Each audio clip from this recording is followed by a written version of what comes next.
presentation of Fox Sports. We are Blackboard. We are MC. It's nice to see the Royal way again. The Royals have won 6 of their last 8 games and each of their past 3 series. Tonight, Ian Kennedy takes the mound in Motown as the Royals begin a 3-game series against the Tigers. Coming up next.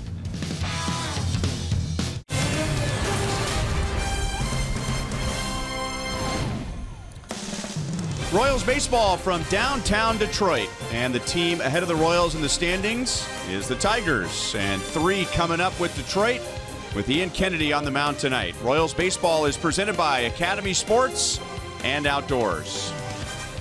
Hi, everyone. Welcome back to the ballpark with Rex Hudler. I'm Ryan Lefevre. We can begin tonight like we began the Minnesota series. It would be nice if the Royals could have a 14-game winning streak like the Indians did earlier this year. But how about winning one series at a time? That's exactly what they're going to do, and that's what they've been doing. The last 3 they've won.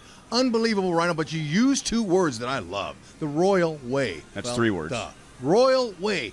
Defense, number 1, the great plays that they save for those pitchers. Pitching, number 2, although it's the other way around, really. Starting pitching has got to be the key, but that defense has been spectacular. But what about the offense? The offense showed up. That last series, they raked. It didn't matter. Minnesota had no chance to take that series the way our hitters got hot. And, we know when they get hot, they all get hot at the same time. So pass out some earplugs, hopefully, here tonight, game 1. And it's not just how the Royals are playing, but what's the state of the team that they are playing? Well, the Tigers, they've had some trouble with the disabled list over the past week to 10 days, so the timing might be perfect. We'll discuss that when we come back.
Weather for the Royals on this road trip. Might have some rain later on tonight. We'll see. The Detroit Tigers, over the course of 5 days, put 4 players on the disabled list. They have 5 total in our University of Kansas hospital injury report. Which injuries help the Royals the most? Man, it's tough whenever you lose one of them, but I'll tell you what, those first 3 guys from left to right, that left side of the infield plus that starting pitcher, that's painful. You can't replace those guys. Royals have lost 2 out of 3 here in Detroit this year, but they're 6-4 overall against the Tigers, and they won last year's season series. Royals and Tigers, game 1 of 3. The first pitch is coming up next.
To you by the Missouri Lottery. Every ticket you play gives back to schools across Missouri, so play it forward with the Missouri Lottery.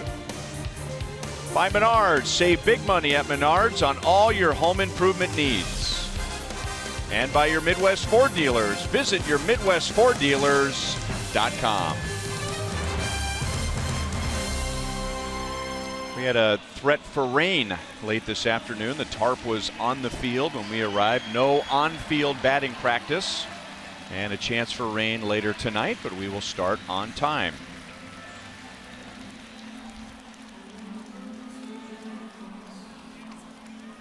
Paulo Orlando will lead off, and the Royals offense has spiked quite a bit lately, coming up with 11 runs on 16 hits in Minnesota yesterday, and now the Royals have averaged over 5 runs per game over their last 8. And Paulo Orlando leading the way, our Honda most trusted player, a 4-hit game yesterday, and he was a big topic of discussion here in Detroit. The Detroit media wanted to know, who's this Paulo Orlando guy? Yeah, good for him. He's worked hard. He deserves it. I like all of those numbers on him, especially the average since the break, but I love what he's doing against the Tigres this year. Tigers turn him into kittens with that offense. He's hitting over 400, and the top 3 hitters in Ned's lineup tonight are all well over 300 against Southpaw, so hopefully they can get to Norris early and often. And here is Daniel Norris, 23 years old, came up through the Blue Jays organization and arrived in Detroit last year when the Tigers sent David Price to Toronto. Oh, you know, that's a positive stat there against the Central. He's done pretty well. But look, the league is crushing him. Righties are hitting 315, lefties are hitting 318. The Royals should be able to handle him. Fastball, slider, changeup, curve. He's not overpowering. Opponents are hitting 313 against that fastball. That's what you look for. Look him up. He's not overpowering. When he comes in that zone, let her loose. Put the barrel on that ball. The crew chief, Dale Scott, is at first base. Dan Isonia is behind the plate. Lance Barrett at second, and the veteran Bob Davidson will be at third.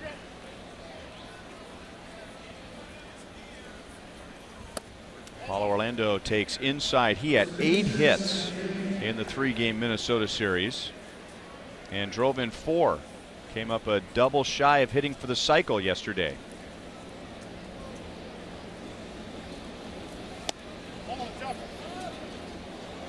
Okay. That looked like a good hit pitch right there. That's belt high, and home plate umpire Dan Iasonia didn't call it. Fastball's 92. He might throw some 93s and 94s in there, but his average is low 90s. 3 balls, no strikes.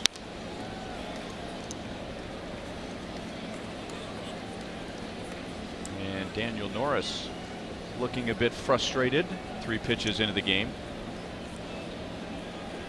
Take 1, might as well take 2. We've seen Paulo do everything out of the leadoff hole so far in his short stint up there. Walking's not one of them. He's hard to walk. That's just his 9th walk in 314 plate appearances.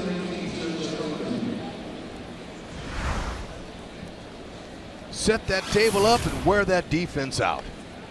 Tigers outfielder minus 46. And the reason we're showing you the defenses in the outfield is because this is a spacious big yard. Worst in Major League Baseball. They don't have guys that can track them down, especially with Cameron Maybin out as a center fielder. Tyler Collins is in there. Good player, but not known to patrol all that ground in center field. Straight away here at Comerica, 420. A lot of roaming room. Right field gap gets a little bit quirky out there. There's a couple of little nooks and crannies out there in that right field that can cause outfielders some issues. Right center 365, left center 370. But you can hit them if you pull them. Left field, right field. First strike for Daniel Norris tonight. Chester Cuthbert lost a 9-game hitting streak yesterday in Minnesota. Still batting at .295. If you go back to July 1st, he's hitting .325. Off of Norris. And he throws it away. First and third, nobody out. Norris took care of the tougher part of that play to get his glove on the line drive and just simply threw it away. Had a great opportunity to get one out there. Now, had he not touched it, the shortstop Machado would have gotten it. See where the shortstop was? He would probably have caught that ball and forced the out. And right away, the Tigers botched the play. Cuthbert didn't touch first base his first time over there. Watch this and see if he touched the bag. But he went back and touched.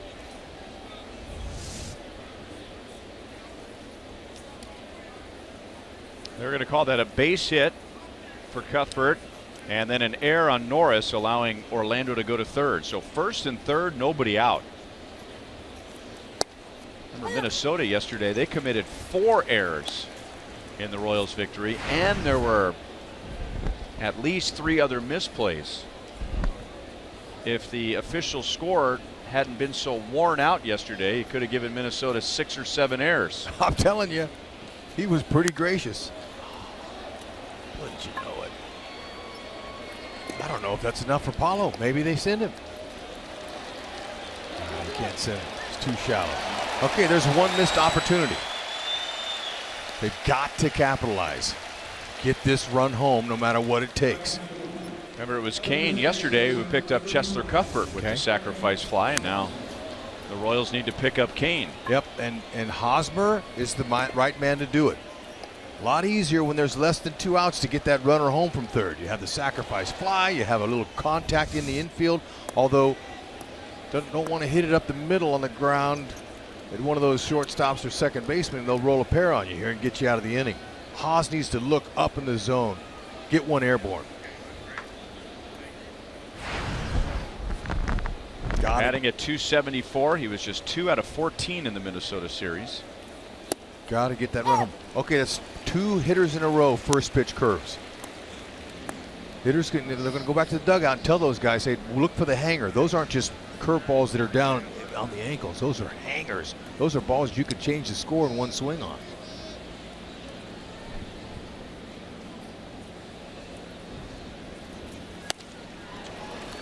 Fastball away, and it's 0-2.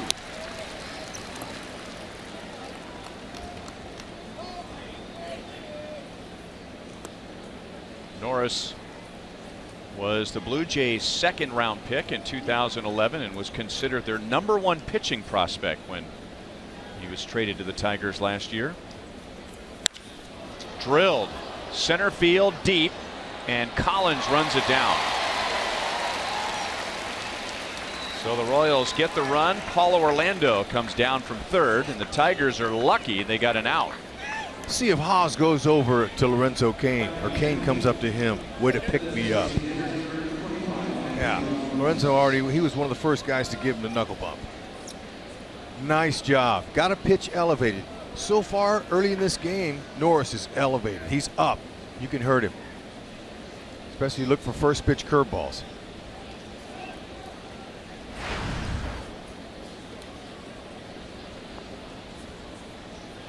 Morales hit his 19th home run in the Minnesota series.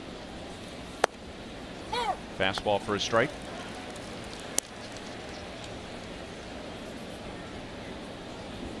Kendry's hit 22 for the Royals last year. One more home run, and that'll be his 5th big league season with at least 20.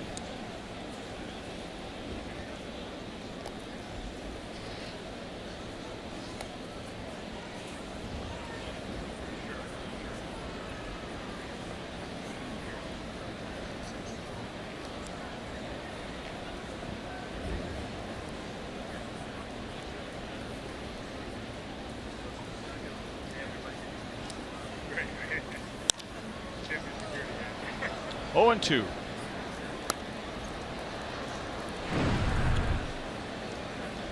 Our Golden Oak lending keys to the game. Kennedy spelled with a K. That's because he's been striking them out on that fastball. Most in Major League Baseball, 101. Lick. Another lefty. Go ahead and take care of them, fellas. 12 of the 16 hits yesterday was all off southpaws, and they got one going here. Get him out of there. Good foul ball. Foul off those tough ones and wait for the cookie. Get some early runs for Kennedy. Kennedy's been good his last 3.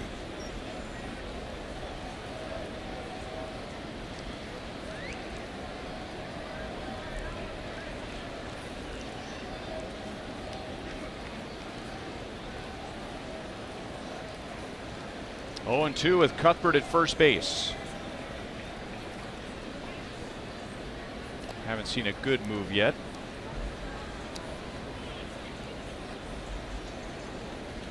Pitching coach Rich Doobie told me before the game when I asked him about Norris's move, he says he's average.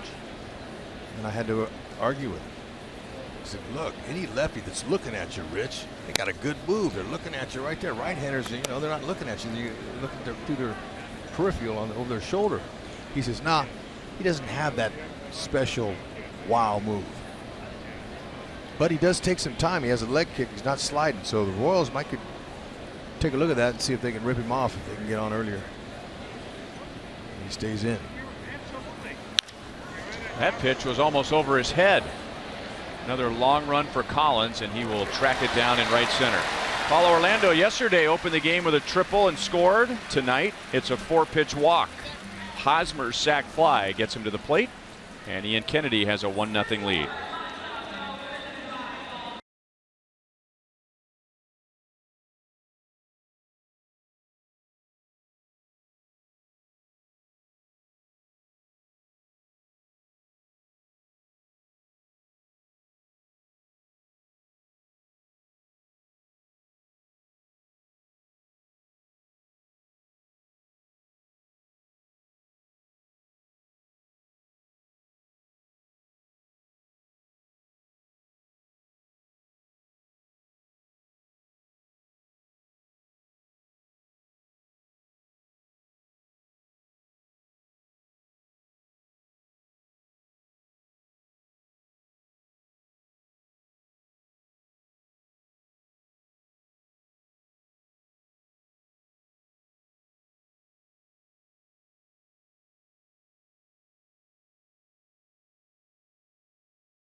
Drives in Paulo Orlando. The Royals have a 1-0 lead to the bottom of the first inning. A lot of Royals fans here. We come to expect it now on the road.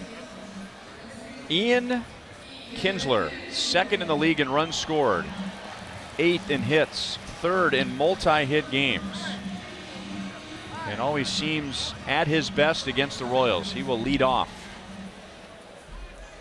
Tigers offense is 4th in the league in runs per game, 4th in the league in home runs, and Ian Kennedy has really limited his home runs lately and throws a fastball in for a strike. Kennedy has been exceptionally good over his last 3 starts, really over his last 3 if you take away the first inning from his start against the Angels.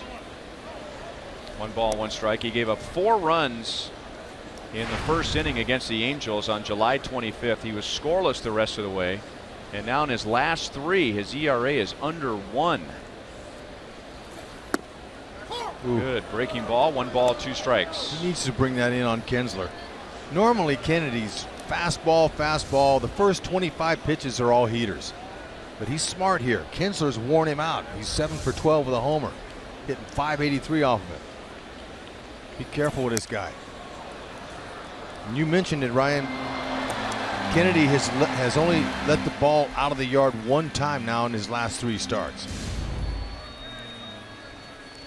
Kia puts us in the driver's seat, so there's the numbers against Kennedy and the numbers against the Royals. His last 6 games here against the Royals, he is a .500 hitter with 4 home runs in 6 games. 2 balls, 2 strikes.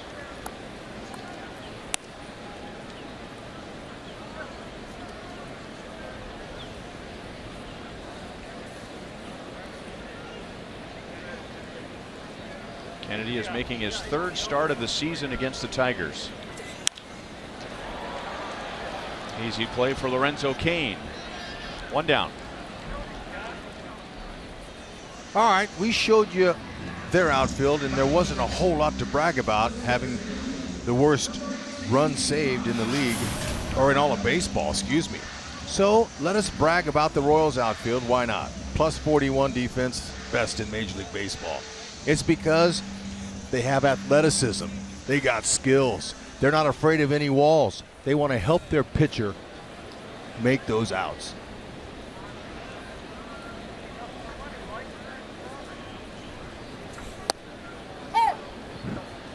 Oh, and 1 on Tyler Collins, filling in center field with Cameron Maben on the disabled list.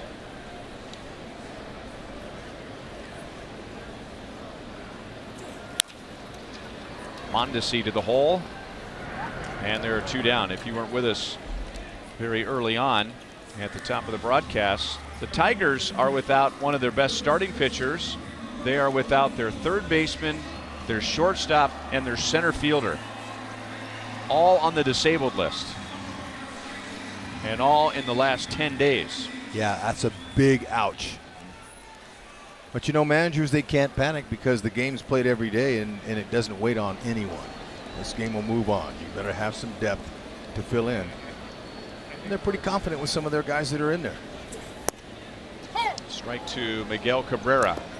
Now, lots of times when you're playing on the grass and back, watch Mondesi. He'll field this ball, and it almost hit the lip of that grass. Sometimes that can mess you up. That dirt and where the grass is right there, and it hits that little lip.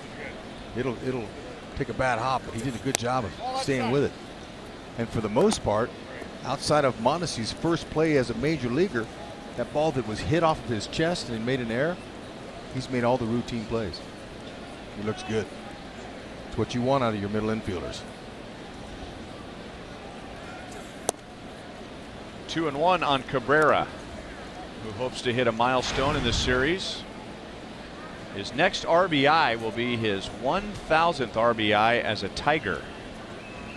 And when he accomplishes that, he'll be the 2nd fastest in Tigers history to get to 1,000 RBIs.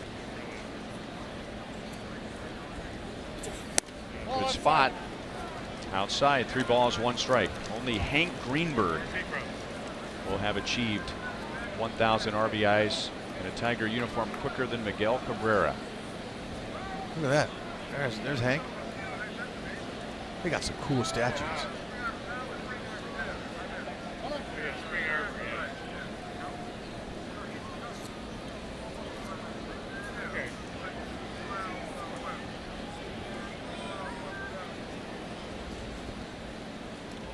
Cabrera loves to go to the opposite field. Not this time. It's okay to walk it. Just be careful with Victor. Victor 3 for 12 in his career off of Kennedy.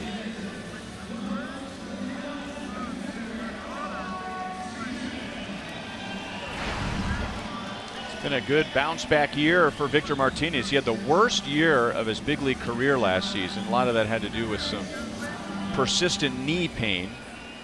But back hitting over 300, 21 home runs, 69 driven in. It was Martinez's left knee that was bothersome last season.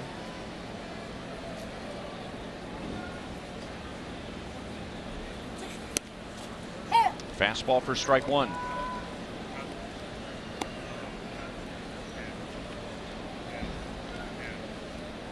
Can't be easy facing this guy, either side of the plate. He's a total professional. You hear that, but not a lot, because I don't like to say that to about everybody. They're a professional hitter, but this guy, he's dangerous.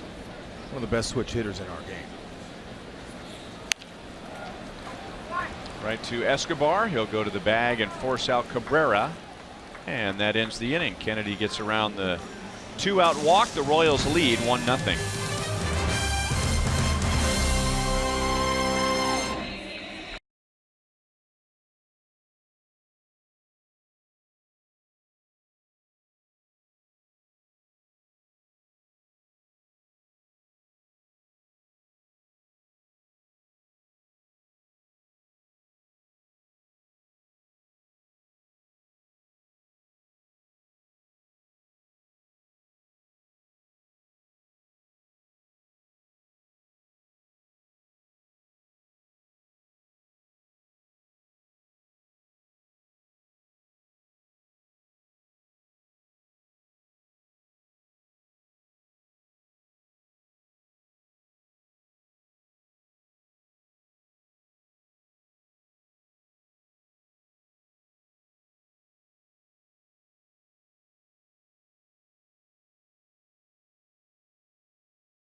Eric Hosmer's sac fly scored Paulo Orlando in the first inning. Salvador Perez, Alex Gordon, and Alcides Escobar. There's a high strike to Salvi.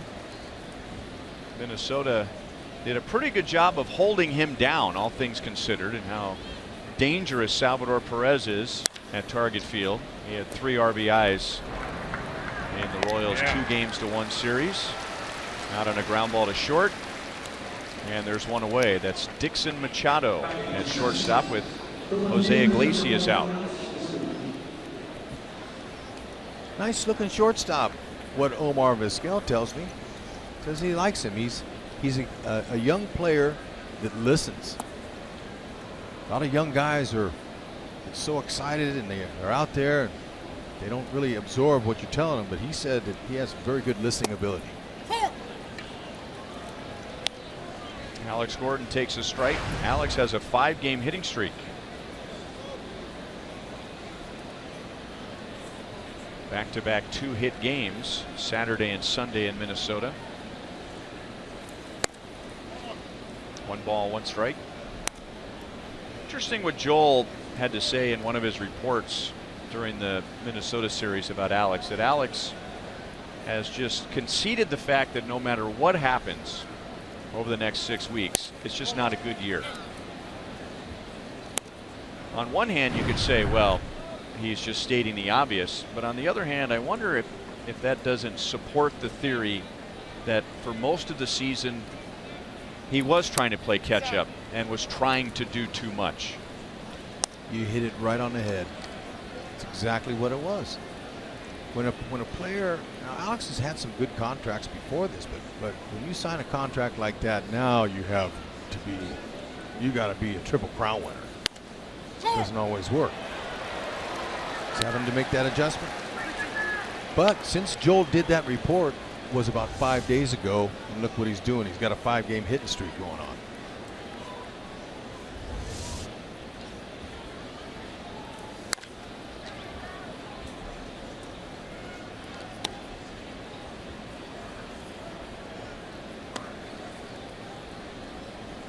Sometimes the pressure you put on yourself as a player can be stifling. It can restrict you in a lot of ways.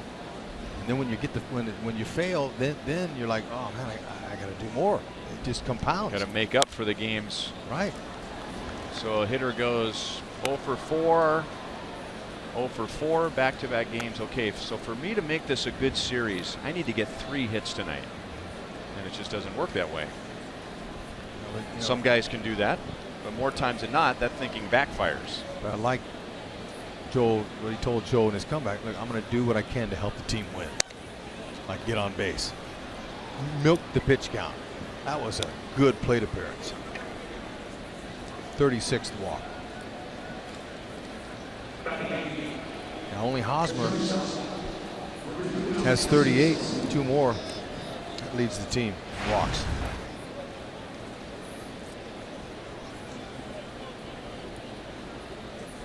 Escobar had 7 hits in the Minnesota series. 7 out of 13.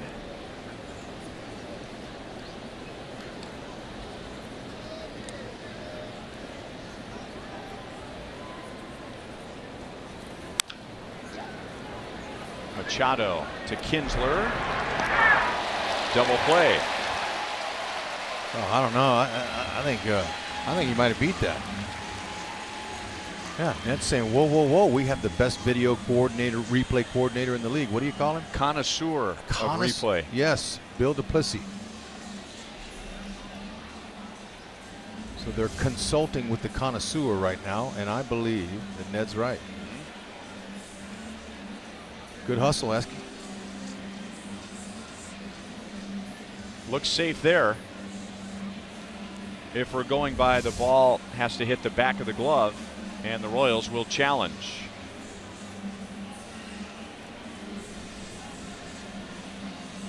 So the connoisseur of replay, Bill Duplessis, his record is 20-9. And I haven't seen the updated statistics on the rest of the league for their coordinators, but the last time I checked, Billy and the Royals are #1 in baseball. Dale Scott, umpire on the left, made the call. There it is. Foot on the bag. Ball has not entered glove yet. Safe. Thank you very much. You know, there are, replay isn't perfect yet, but in my opinion, there are some umpires who are ahead of the game back in New York, and they put the headsets on and they make a decision right now. And there are some where you get the feeling that they have to look at 3 or 4 more different angles. That's the pace that Major League Baseball was striving for with replay. I like it. I agree with you. So it's a fielder's choice. 6-4 to get Gordon at second base, and now Escobar's at first for Raul Mondesi.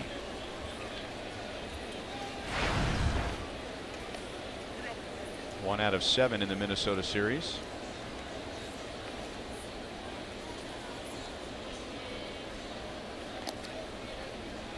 That review took 20 seconds. There you go. Yeah, you just saw that Norris move. It looked average to me.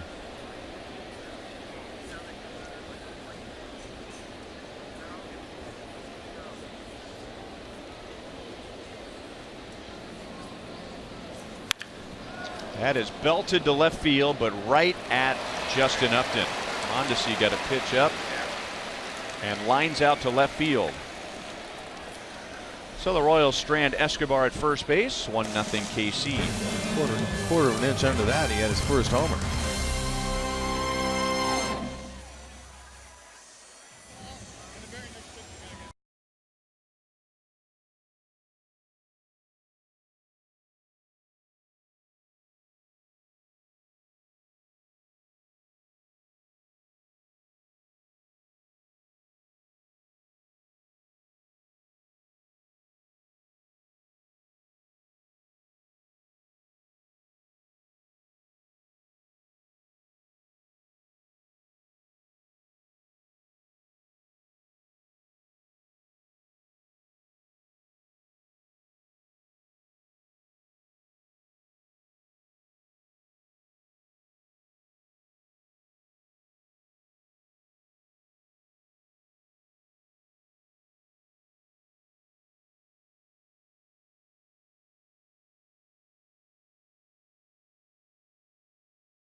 On an Eric Hosmer sacrifice fly. JD Martinez leads off for the Tigers and hits it off of Cuthbert's glove and into left field. Last time we saw JD Martinez, he was running into the left field wall or the right field wall at Kauffman Stadium and broke his elbow. He is just back from the disabled list less than 2 weeks ago. Now Cuthbert, surprised he didn't make that play, because he's really good on plays like that and reaction plays. One step to his left and one to his right, just off his glove. We'll cut him some slack on that.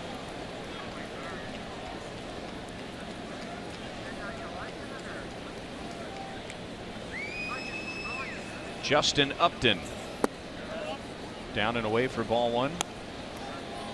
Has just not been able to hit his stride this year after getting the big bucks. Signing as a free agent with the Tigers, batting at .230. He is 1 for his last 23. 1-1. I like how Kennedy's mixing them up against the Tigers.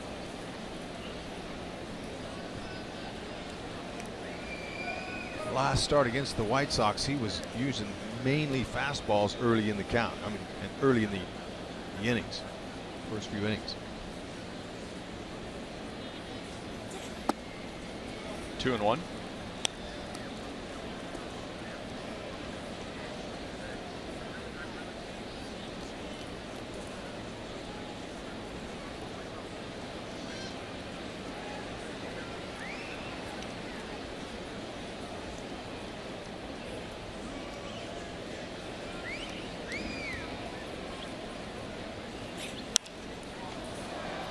Had a play, 2-2. Kennedy's gotten big strikeouts this year. Justin Upton has had big strikeouts this year. 137. He is on pace to set a Tigers record. Cecil Fielder back in 1990 struck out 182 times, and Upton is on pace to surpass that. Still 2-2.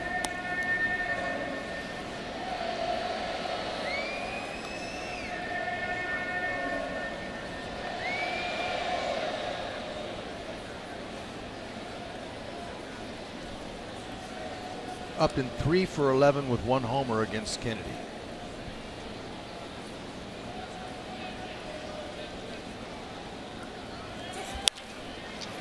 Chance for 2. That was not an easy hop. Double play.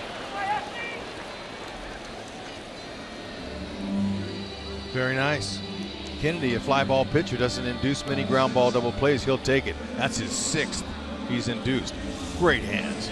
Watch him go with it. He's going to take that glove hand and just kind of go with it so the ball sticks in there nicely. Mondesi, I like how he threw that ball with a little more conviction than the last one he threw. Last game, he kind of lobbed it over and the runner was safe. So maybe Jershly said something to him. Hey, look, when you get a chance to turn 2, throw it hard every time. Ball one to Casey McGee. Those two, Mondesi and Escobar, now they're both very athletic, but they have been playing like they've been together for about 3 or 4 years.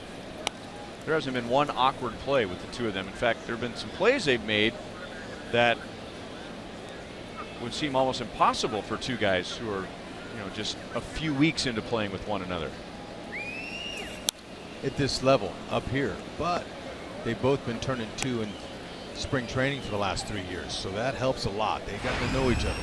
Mondesi's been one of the last cuts for the last 2 seasons, and Ned wanted to keep him each of the last 2 years, and there was just not enough room to go with it. They wanted to, but they're very familiar.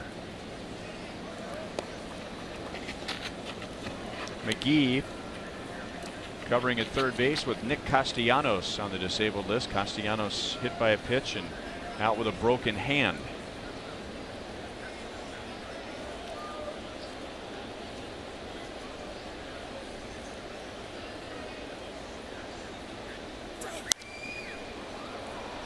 Last year, the Giants used Casey McGee to take over for Pablo Sandoval at third base after he signed the big deal with the Boston Red Sox, and McGee ended up being released by the Giants. He's a hitter. He can hit, swing the bat. He's a veteran. 8 years of big league time plus a year in Japan. Popped up a curveball. The inning began with a base hit off of Chesler's glove, and now a pop-up lands in his glove, and thanks to the double play, Kennedy faces only 3. 1-0 Royals.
It'll be Justin Verlander and Danny Duffy tomorrow, our Toyota League leaders.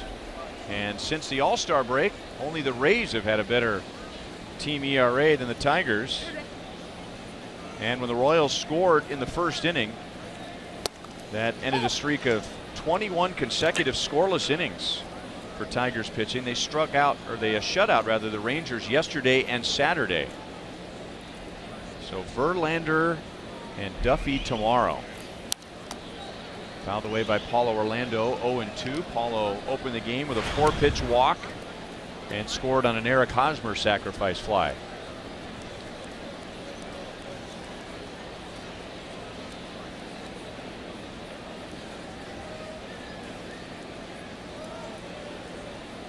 It's 4 first pitch curveballs to Royals hitters so far early. And they're getting me over curves that are hittable. And he's been getting those first pitch strikes in there. 9 out of 10. Still 1-2.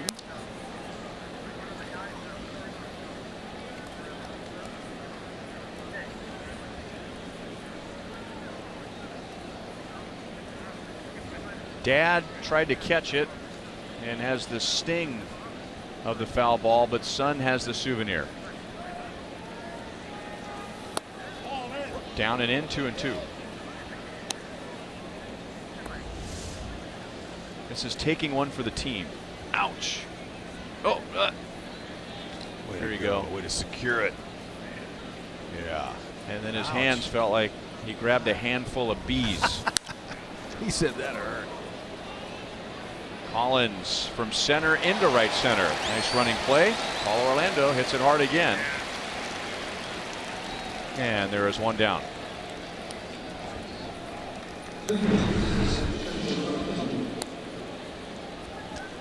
Don't forget, a night of the undead at Kauffman Stadium on Friday. It's Zombie Night with the Royals and the Twins. Come dressed in your best family-friendly zombie attire and makeup, or you can get your face painted at Kauffman Stadium. If you purchase the theme ticket package, you'll receive this one-of-a-kind Royals zombie figurine. So once again, even though it's a night of the undead, make it family-friendly. Thank you. 1-1 on Chesler Cuthbert. Chesler hit a line drive off of Norris's glove in the first inning and was awarded a single, so he is hit safely after losing his 9-game hitting streak yesterday. Right to where Kinsler was standing. 2 outs.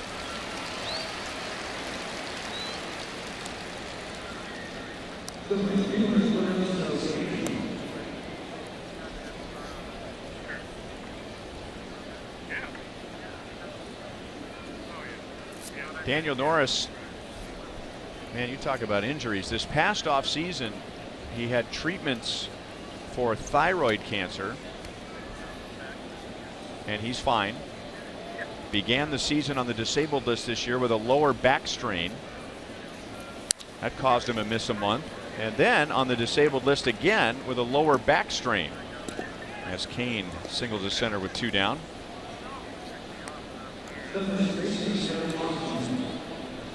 So how about that for an offseason in an early 2016 season? No, that's that can be very frustrating.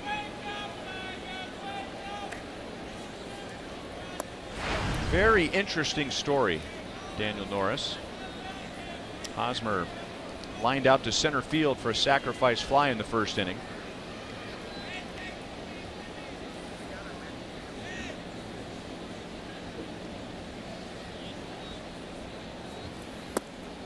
Down and away, ball 1. Norris is known more for what he does in the offseason than during the season. He has an old VW van. Remember those? Yeah. Which he has nicknamed Shaggy. And he travels the country during the offseason, avoiding all interstate highways. He prefers the back and country roads. Nice. He's an avid surfer. So he finds spots up and down the coast and will park his van somewhere near the ocean or somewhere near a lake. Also lives out of that van during spring training. Go ahead, I like him. That's awesome. I mean, who wouldn't want to do that during the offseason? Yeah. Well, once he settles down and gets married, that might change some things. That's for sure. But you know, why not? There is a sign on his VW van that says nonconformist.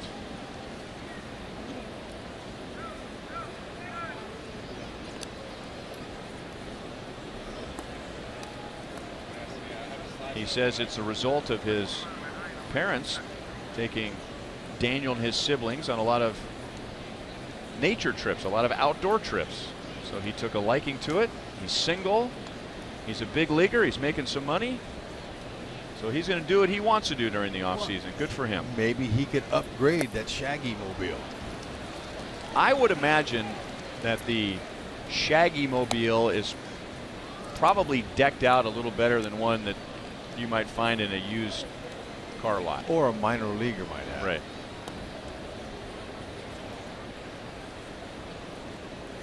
I need to search him out tomorrow or the next day. I want to talk to him a little more about that. That's interesting. Good for him.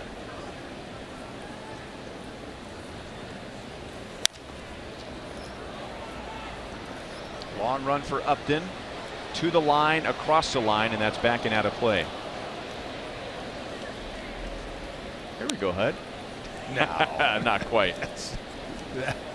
That would have a hard time on the back roads. Right. Yeah.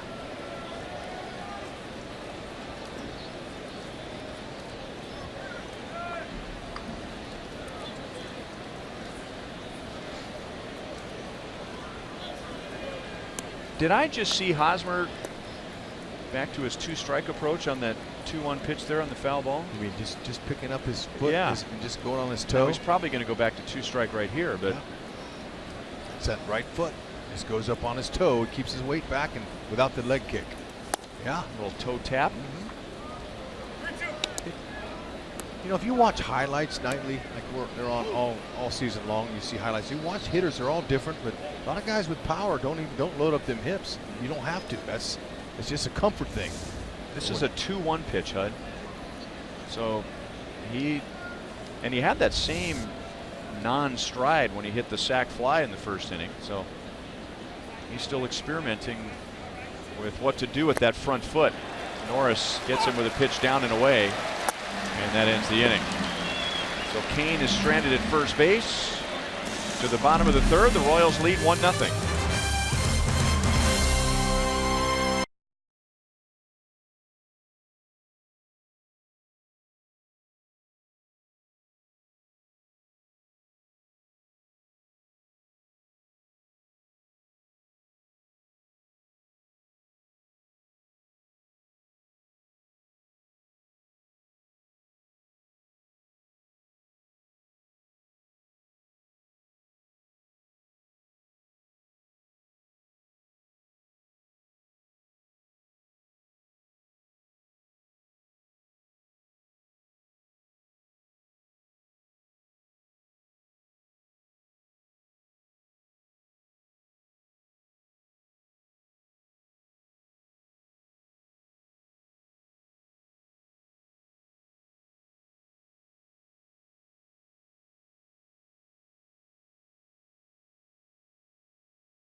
in the first inning, reaching, and the Royals turning it into a run. Tonight, it was a leadoff walk, coming home on a sac fly from Eric Hosmer.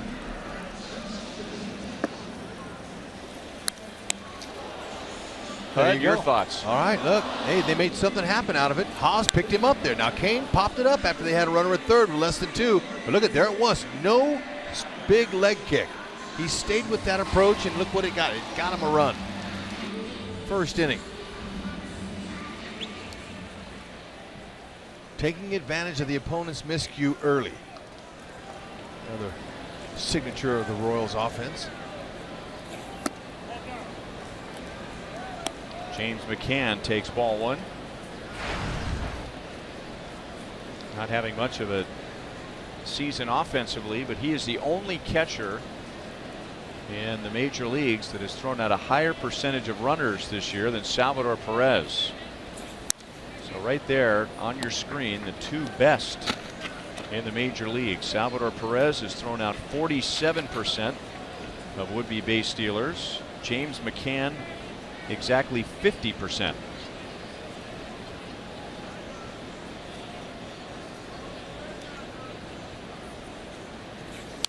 And I talked to him about that.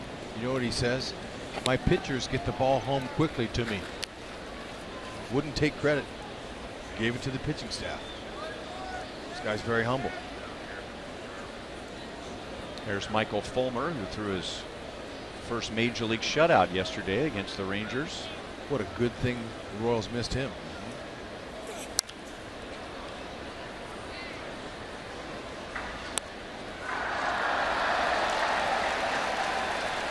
Fans applaud a nice catch in the upper deck.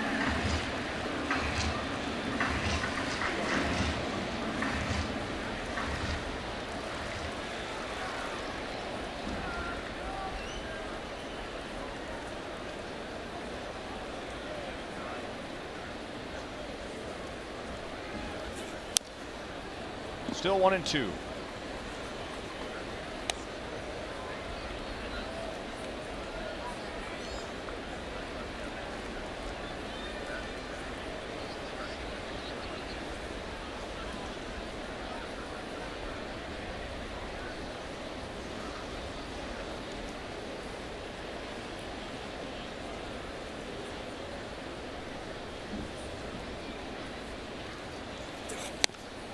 Fastball struck him out. And for Ian Kennedy, 102 strikeouts with his 4-seam fastball, adding to his major league lead. Royals are home Thursday for a brief 4-game homestand. Every Thursday is Gordo Nation. For only $35, you get a seat in left field, a limited edition Charlie Hustle brand t-shirt, and an Alex Gordon big head. Thursday against the Minnesota Twins.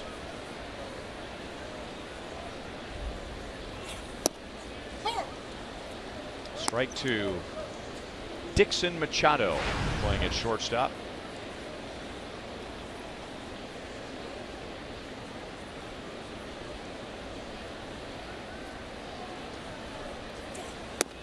And a curveball's in for a strike, 0-2.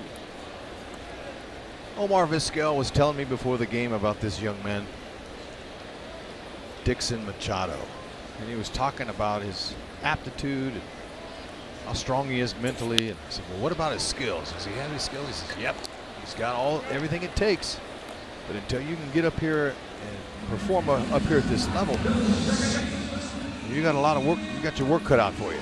So I asked Vizquel, I said, Omar, you know, we used to love watching you turn 2 with Robbie Alomar. I said, but it wasn't that long. How many years was it with him? He says 3. We only had 3 years together. And I remember those 3 years, they were unbelievable how the plays they made, and they turned 2 with each other. And I was explaining to him about Mondesi and Escobar, how they have a nice chemistry together. And he goes, I'm looking forward to watching them play in this series. And he gets a bird's eye view. He's the first base coach over there.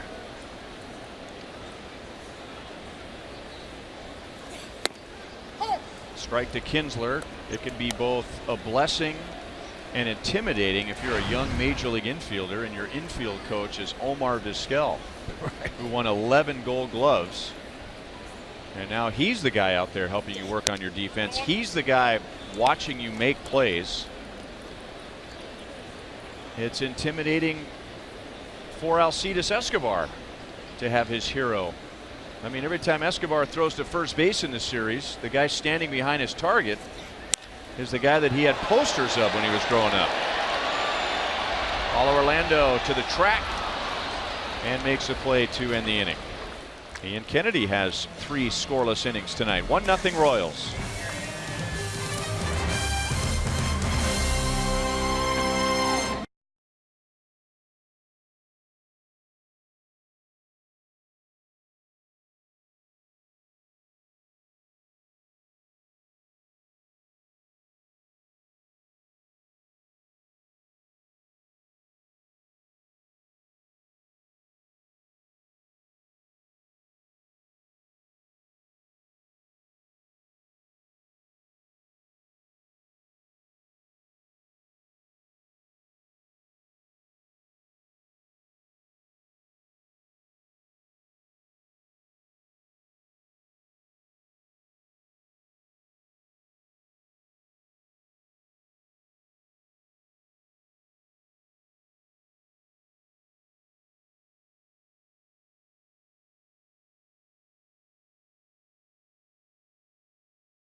We see Miguel Cabrera back out at first base and Joel Goldberg down by the Royals dugout. The Royals have seen 2 Cabreras over the last week that are very animated out on the field. Melky with the White Sox, Miguel with the Tigers. They're not related and they're very different. Talking to Alcides Escobar about this, he said in Melky Cabrera's case, you see him doing all those hugs and those gestures. He said he's more like a cartoon character. It's all body language. But he said in the case of Miguel Cabrera, he's going to try to chat up every single person possible. He said it doesn't matter if it's a fellow Venezuelan like Escobar is with him, if it's Dominican, if it's an American. He wants to talk about baseball. How's the team doing? Maybe other sports too. And it's not trash talk. Just wants to get a laugh out of people. Always out there having a good time, and we see that on a regular basis. 1-2 on Kendrys Morales. Some might suggest he does that to distract the base runner. There's a lot of ploys out there, and that's one of them. They make it sound like it's fun, but they're trying to distract you from getting that sign from the third base coach. Or paying attention to the pitcher's move. Yeah. I remember there was some guys that tried to talk to me, but man, I was so worried about getting fired the next day. I didn't even listen to the guy. I'm watching my coaches, and I just blew him off because I wasn't interested in making friends on the field. I blew him off. There were some guys that got offended by me not talking to him. I didn't care. Gary Carter was that way as a catcher. Just got under that.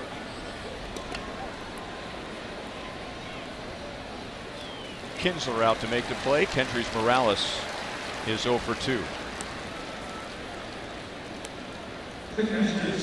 Salvador Perez coming up.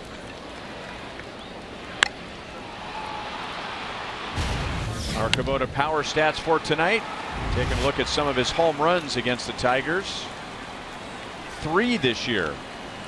And a batting average over 400, a slugging percentage of .769. So you figure they're going to pitch him carefully, and there's another one of those get me over curveballs. And it's 0-1. So you wouldn't even talk to Gary Carter? No, not at all. And you know, then the third time up, when he was trying to talk to me the first 2 times, third time up he goes, "Oh, okay, so you're just blowing me off." No acknowledgement, nothing. Crickets. And then when I got on second base, that's back when we could take a catcher out if you wanted to. I was looking to blow him up, and he knew it. And when that play from the right fielder comes in and I'm sliding it home, he took his leg off of the plate and caught the ball up the first base line. Sometimes you can feel your opponent.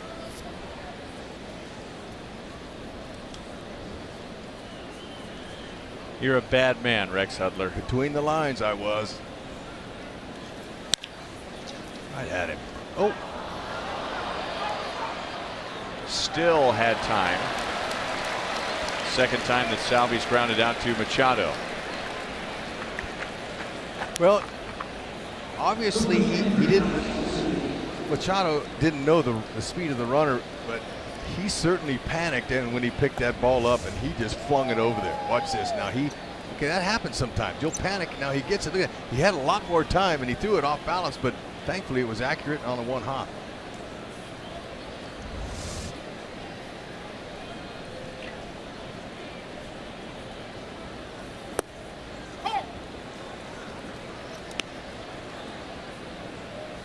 Gordon walked in the second inning.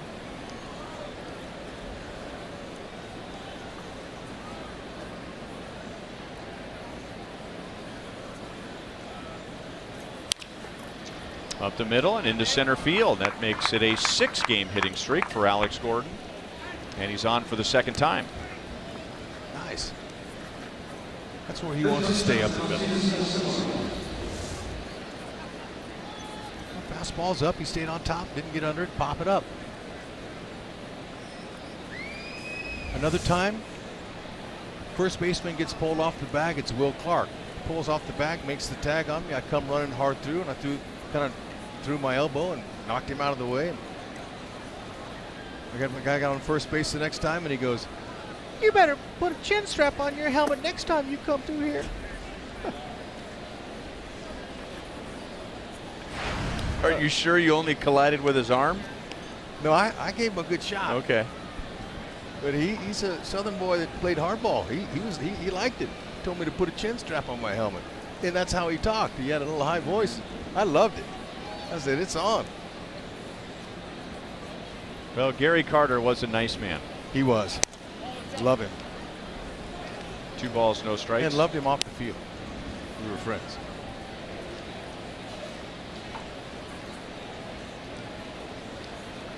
Will Clark, on the other hand, I think there might have been a line from the dugout to the clubhouse of guys who wanted to run into him at first base. He's a hard ball player.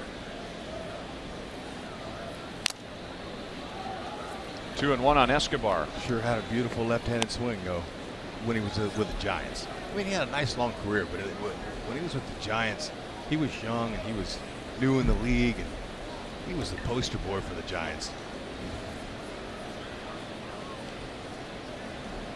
Had a nice career.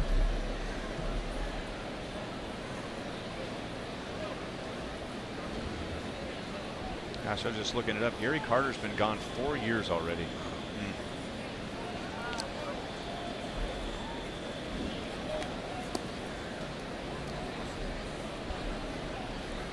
Escobar reached on a fielder's choice. First called out on an inning-ending double play. The Royals used their challenge. The call was overturned.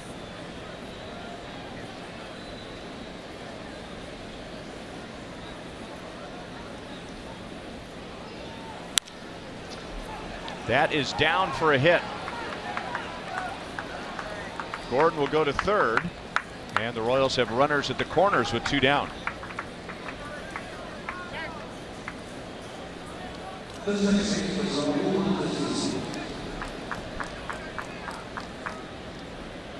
And now Mondesi, who lined to left his first time up. Vote for the Royals Player of the Month at one of the 7 Rally House locations in the KC metro area. All participants will be entered to win a majestic prize pack. First and third, 2 down. Mondesi got a pitch up against Norris and lined right to Upton in left field, who was and is playing deep.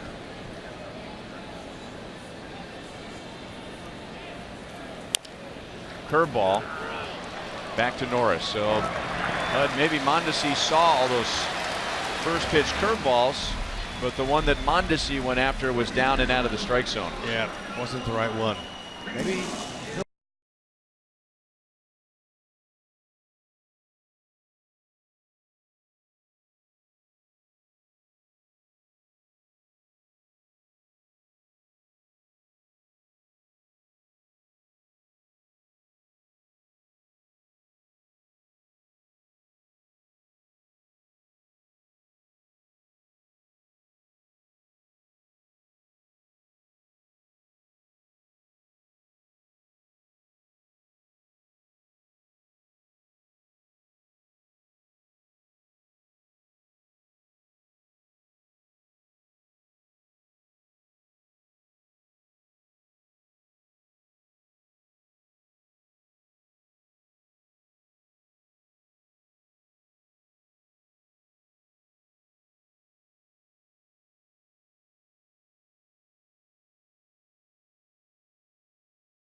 Lead on a first inning sacrifice fly from Eric Hosmer, and a good start for Ian Kennedy.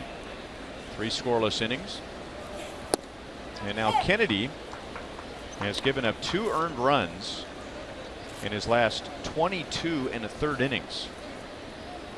He has allowed an infield single and a walk so far tonight. Tyler Collins grounded to second his first time up, and that's in there, and it's 0-2. Yep. Pitching with confidence.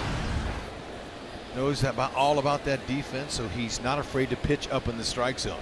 Up in the strike zone is important, but not from the belt to the middle of the thigh. That's where he gets in trouble with a home run ball. See, that's above the belt there. Finished him off. Another 4-seamer. His second strikeout tonight. His 103rd strikeout with his fastball that leads the major leagues. Yeah. So I was talking with the Tigers color commentator, the great Kirk Gibson, before the game, who's doing their color commentating tonight, and I was telling him all about Kennedy. I was kind of bragging on him and stuff, and he goes, "Hud, save it. The guy won 21 games for me in 2011, and he was with the Arizona Diamondbacks. I know all about him." And I said, and he goes, "Pretty durable, isn't he?" And I said, "I'll say." It's his 6th straight season with 30+ starts and averaging 196 innings over that span. That's durability.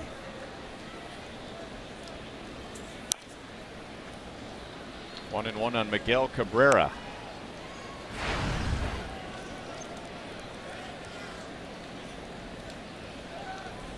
Kennedy was 21-4 that year, 2011, for the Diamondbacks.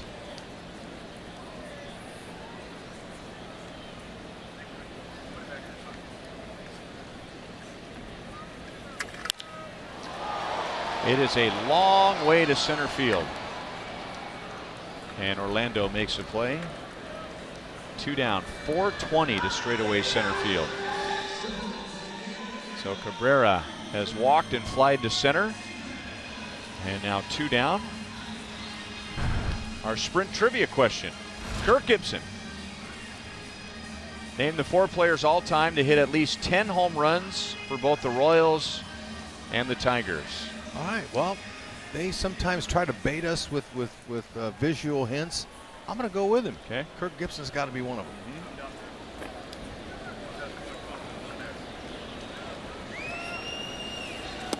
So are we answering questions, or are we worried about the lady that sent you the letter and said we answer them too quickly? Oh, never worried, but we do listen to our fans, and I do, and I write them back and tell them we'll do the best we can, but we need to stay on our game. Can't change it for, a few people that get upset about it. Us giving the answer early. If there's one of them, we got some more to go. Dean Palmer. Wow, that's a good one.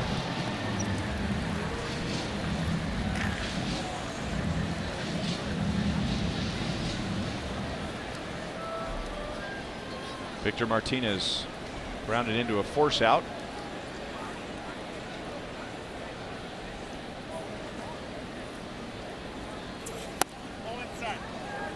One ball, 2 strikes. Joe Randa.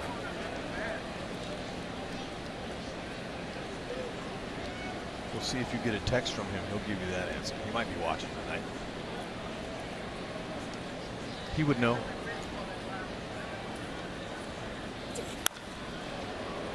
That is foul. Still 1-2.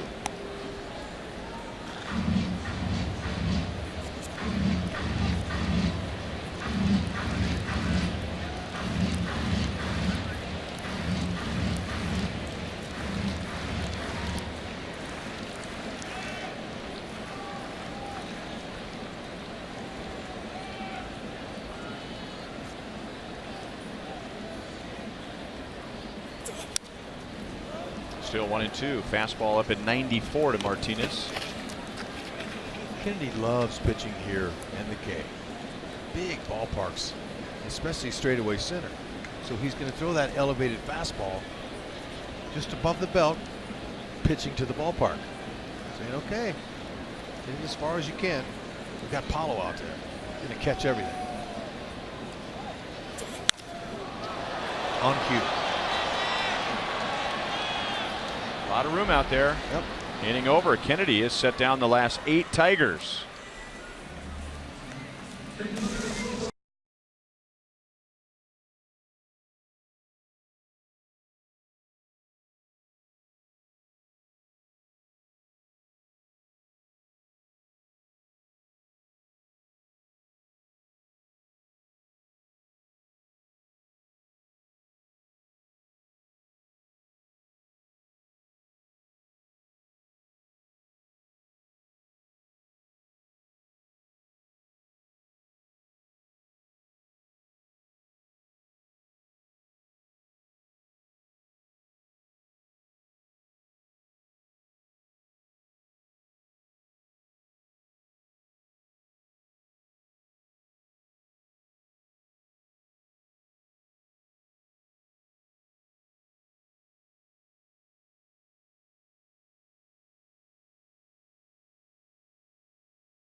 4 scoreless innings for Ian Kennedy.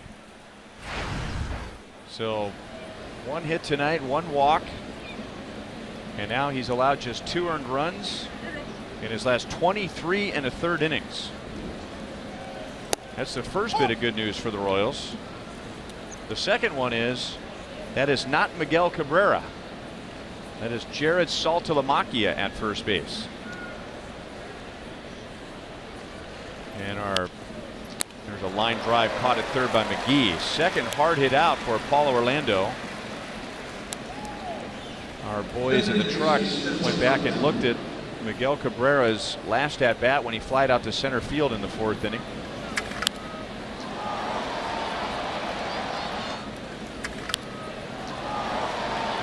Kind of carried his left arm.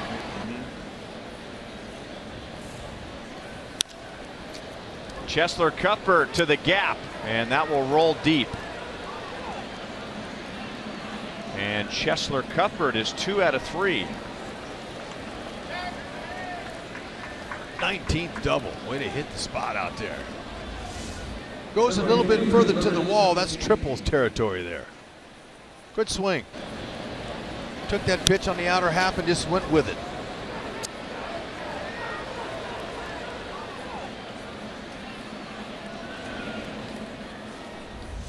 Got a little closer at the end. Yeah, Tyler Collins has got a pretty good arm. Time to pick him up here.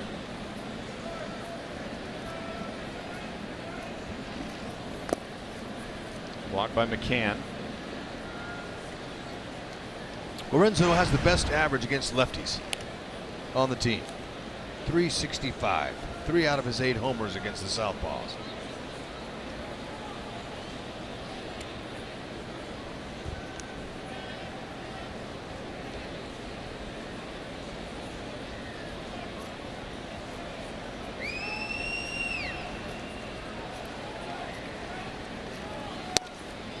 Got the call. 1 ball, 1 strike. Both Lorenzo Cain and Paulo Orlando had 4-hit games yesterday.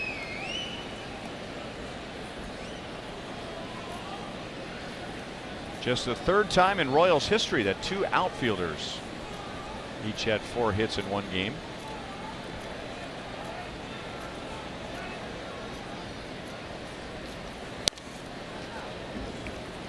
Two and 1. See, Norris gave Cuthbert 3-4 looks. He thought Chesler might try to rip him off.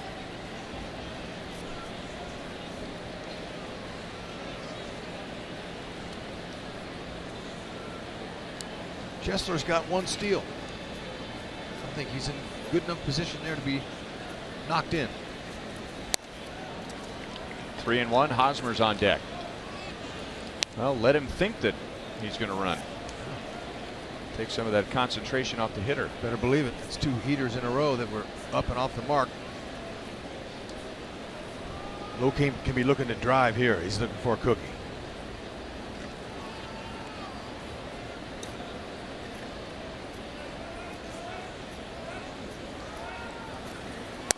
Nope, didn't want it. That is the 3rd walk allowed by Norris.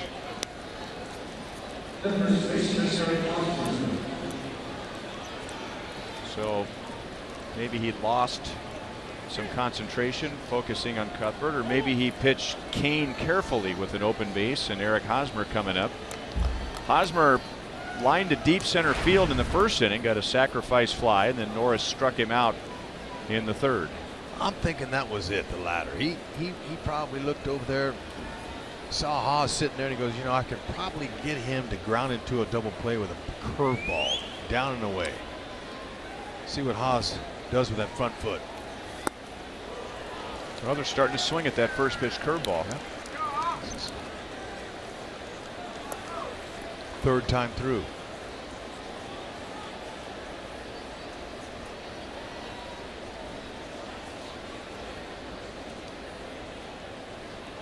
He happened to put that curve there in a good spot for him.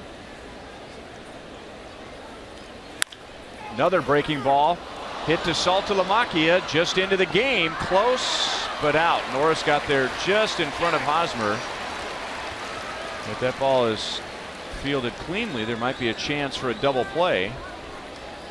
And the Royals are getting good swings against Norris in the 5th inning. 2nd and 3rd and 2 down.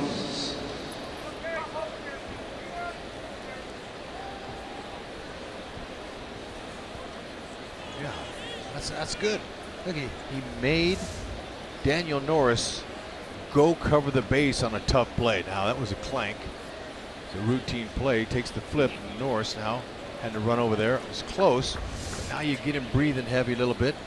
McCann, the catcher, went out to kind of calm him down some, let him catch his breath. That's smart.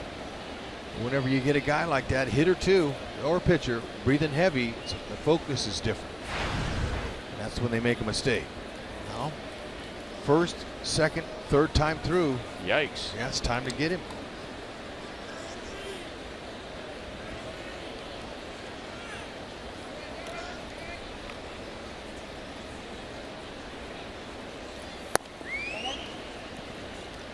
Morales has flied to center and popped to second.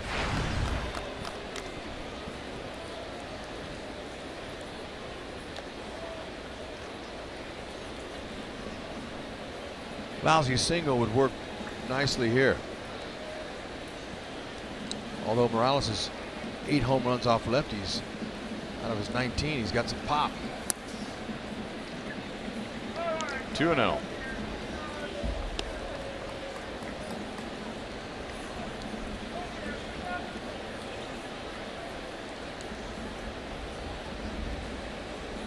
Morales had the day of his life in September of last season. 15 total bases. He had 3 home runs and had a triple.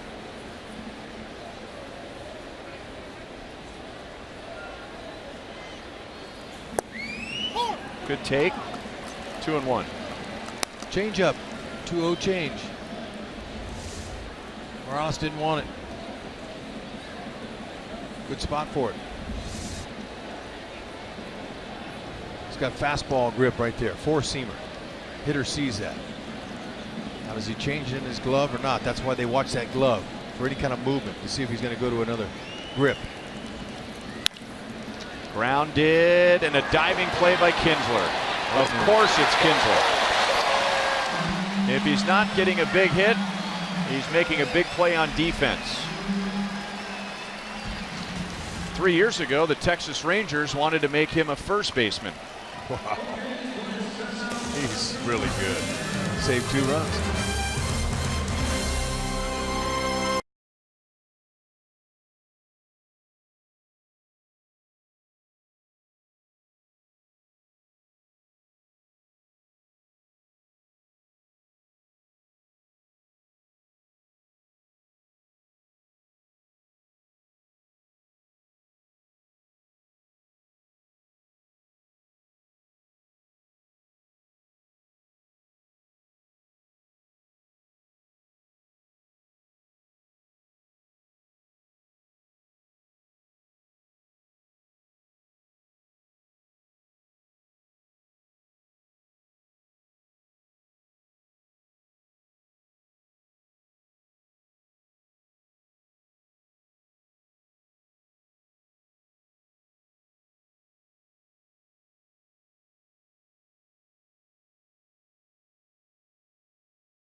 Leopards nothing. Nice look, though. I like it. Got to have that glove, too. Don't forget that. Hey, he had the leopard pants, the leopard jersey, the leopard tie. And how about I mean, that's a commitment right there. The matching shirt underneath it. Fedora hat with the matching feather. He is stylistic.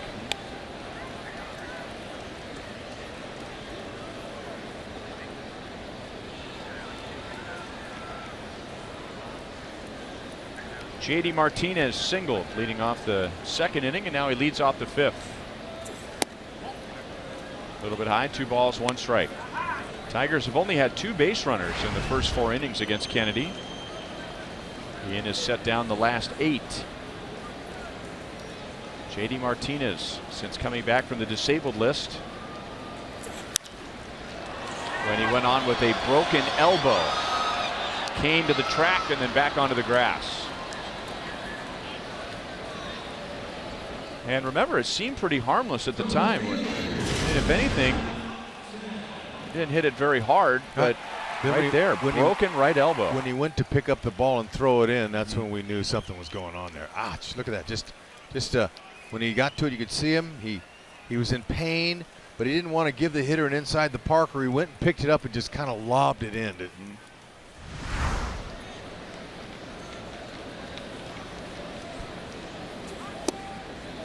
Kind of similar to when Mike Moustakas broke that bone in his hand on the tag play in Anaheim. You know, just hit him right. It wasn't a violent collision. It wasn't a gruesome injury, but just caught him in the right spot. And the same with Martinez. That's how easy it happens. Upton hit it sharply to Escobar in the second inning, and now Cetus turned it into a double play.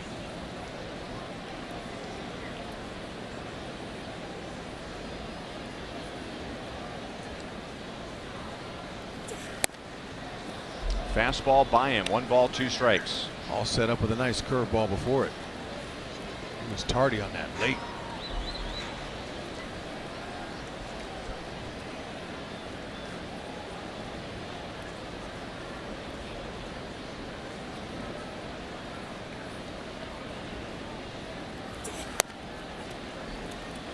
Two and two.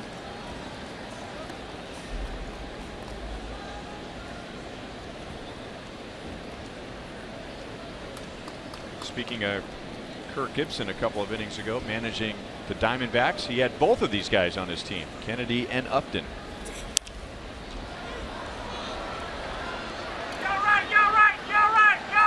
Thank you, Rusty. Ooh, that almost popped out of Hosmer's glove. You hear Rusty Kuntz yelling to Eric Hosmer, "You all right? You all right? You're all right." Meaning he's got plenty of room. That's right.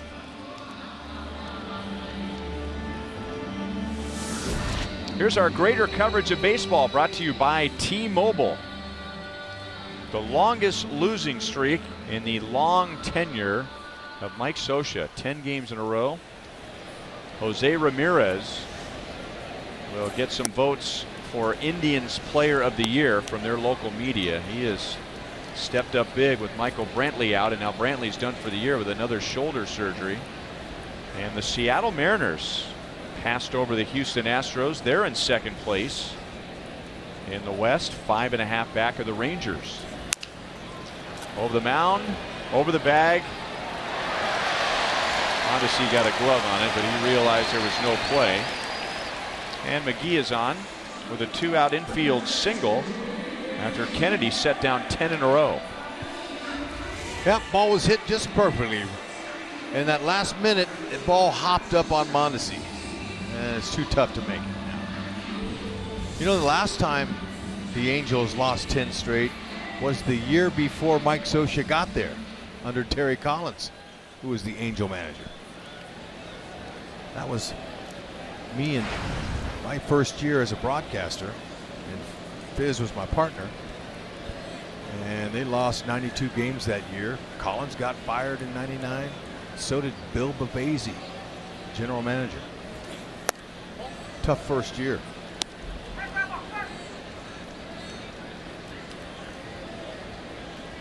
don't think Scioscia's in jeopardy of anything. He's an excellent field general and the longest tenured manager in the American League.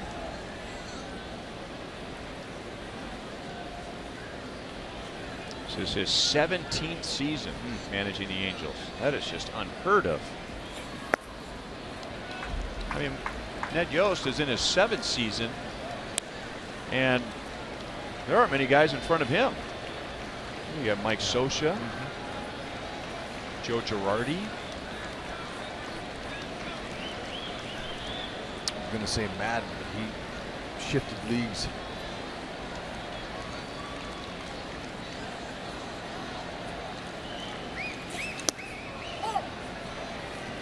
Two and one on McCann. I think that's it. So 17 years in this era of baseball. That is a long, long time. McCann struck out on a fastball in the 3rd inning.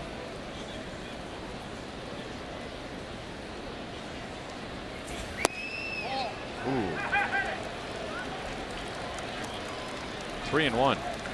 Kennedy does a great job of containing his emotions. Watch, the only thing he does on this when he didn't get the call, watch him look to first. That's it. Okay? That's good. A veteran who's been in many of those situations before knows that it's worse if you have bad body language towards the umpire. On to see. Flips to Escobar, and it made it difficult for Esky. It was a shorter toss, but the easier play was to first. The Royals get the out nonetheless. And now Ian Kennedy has 5 scoreless innings tonight. Adam all the way.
Eric Hosmer sacrifice fly. And Ian Kennedy has 5 scoreless innings. Salvador Perez leads off. Fouls it back to the screen. Leading off our Sonic Slam inning, our contestant tonight is Carl Nothnagel from KCMO. If the Royals hit a home run out of the park in this inning, Carl wins $1,600. Collins was playing deep. He'll come up and make the play. Salvi is 0 for 3.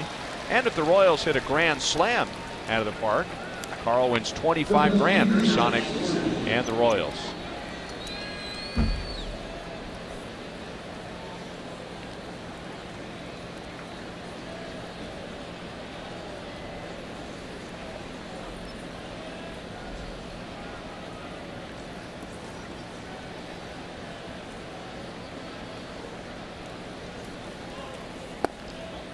Breaking ball is low. Alex Gordon has walked and singled to center field. He has hit in 6 straight.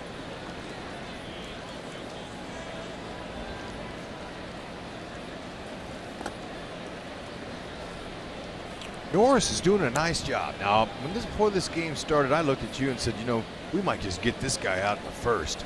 I looked at his average against righties and lefties. 315 righties, 318 lefties. League hitting 316 off of him. We're going to mop this guy up. He's done a good job of mixing in high fastballs, low breaking balls, and some changeups that have been well placed.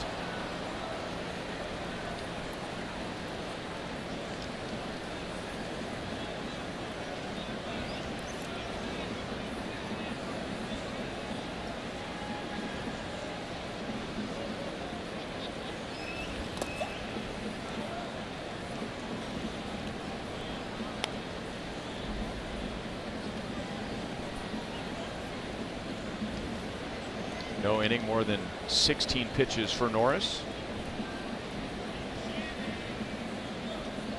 Doesn't have a lot of major league experience. He is making just his 19th start tonight. He has only had 3 quality starts. 3 balls, 2 strikes. So 3 quality starts out of his first 18.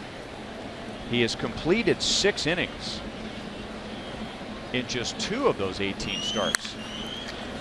That's a fair ball. Multi-hit game for Alex Gordon. He's on his way to second base with a 1-out double. On base 3 times tonight. There you go. The balls that Alex has been hitting down the line this year have always just been foul, just foul. But that one stayed in. He talked to it. 11th double on the season. Ball kicked off the stands.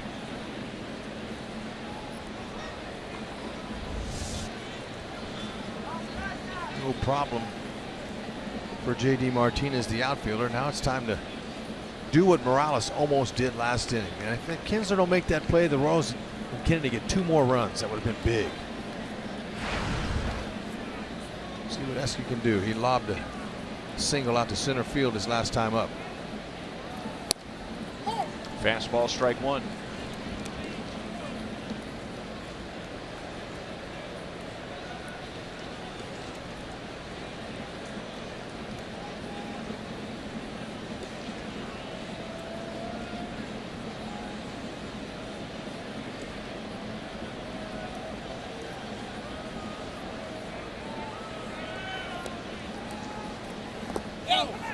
That skips away and gets Alex over to third.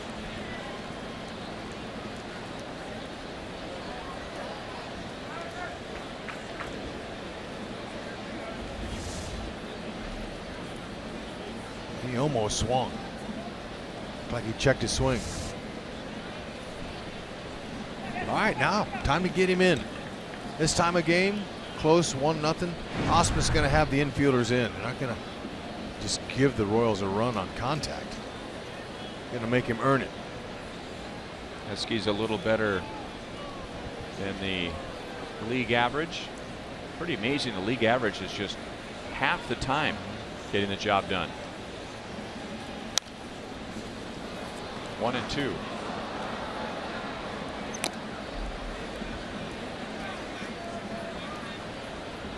That high fastball going to set up that big curveball down low here.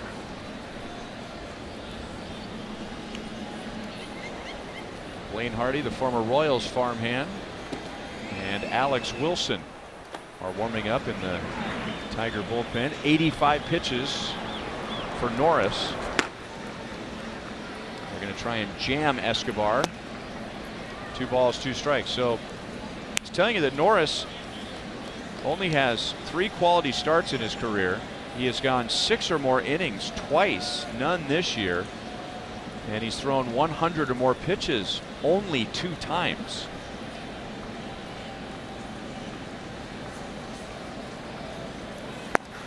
Three balls, 2 strikes. Mondesi is on deck. So when you look at Norris, I guess you start looking at 90 pitches. As opposed to most pitchers, once you get into the 100 pitch range. Pitching coaches and managers are a little more cautious. And that's a walk. So Escobar comes back from 1 and 2. Norris has walked 4. Mondesi to the plate. Brad Ausmus is on the steps. And now he's on the track.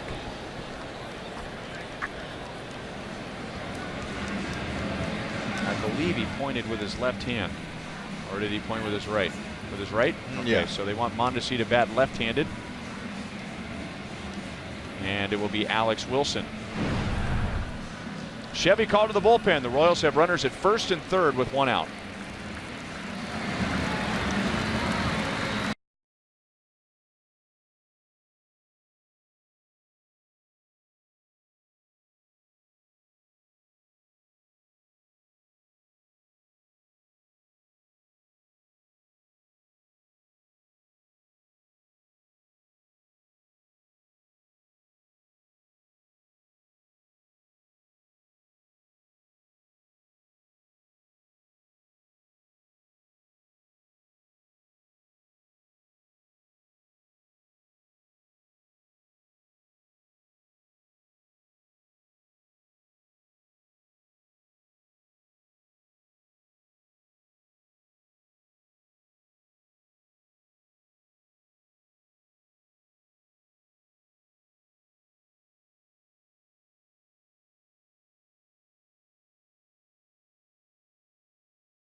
Our Quicken Loans Rocket Arms. That's what we have tomorrow night. Danny Duffy, 9 and 1, 2.82. Justin Verlander, 12 and 6, 3.42. And here's what they've done more recently. Danny Duffy's ERA in his last 9, 2.3, and Justin Verlander in his last 8, under 1.8. Better score some runs while you can. Now, you just never know. I mean, from day to day in baseball, but those guys are on top of their game. Pickoff play to third. Interesting. And Escobar, he broke to second, so that put a little something in McGee, the third baseman's mind there. He kind of, you know, it's a good opportunity right here for Mondesi just to drag bunt to first base and get the runner over and get the run in. The runs out there are not Wilson's. Wilson is a sinker baller. Ball's going down. Sinker, slider, curve, change. There you go. There's the bunt. And no play. Saltomachia's play was to the plate. That was his best chance to get somebody, but got the feeling that was the last thing on his mind. So the Royals take a 2-0 lead. Gordon scores. Escobar goes to second. And Mondesi gets an RBI. Team leading 4th bunt base hit. Very nice. I mean, you had to see this coming. Fastball perfect. He's a great bunter. You know, that's a good situation with nobody out. Look at the hustle. That one little hesitation right there by Saltalamacchia gave him a knock. That's right. Another term for base hit. He'll take it, and the stake that was attached to it. Mondesi's 6th RBI. Well done. Now you got Paulo Orlando up there with 3.57 batting average with runners in scoring position. Right man, right spot, add on. Give him some more. And tonight, Paulo has walked, scored a run. He is 0 for 2, but his 2 outs are a line out to center and a line out to third.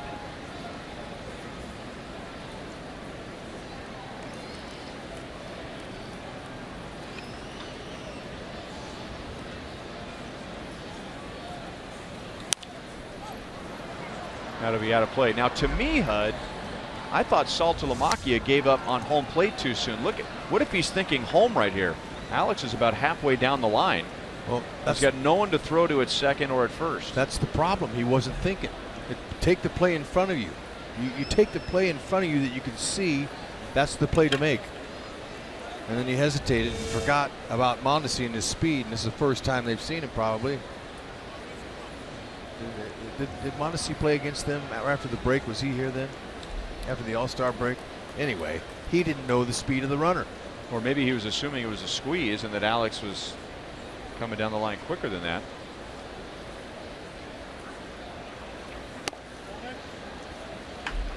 Two and one on Paulo. Saltalamacchia's 51st career game played at first, so he's played over there before. The bunt put pressure on the defense. That's what that does. And Mondesi needs to show that bunt twice a game. Go for it twice a game. Even if they defend him, they still got to be perfect with his speed. Well, and if he puts the ball in play, he's got 2 infielders playing in, which is going to limit their range. And if he swings, if he swings, you got 2 guys that their range is going to be very limited when you're playing and defending against a bunt. Yeah, and I know what you're saying. It opens up the field for Mondesi when he wants to swing. So when you have that weapon, that's a beautiful thing to have. The technique, number 1, but the speed, number 2, open up the field for you.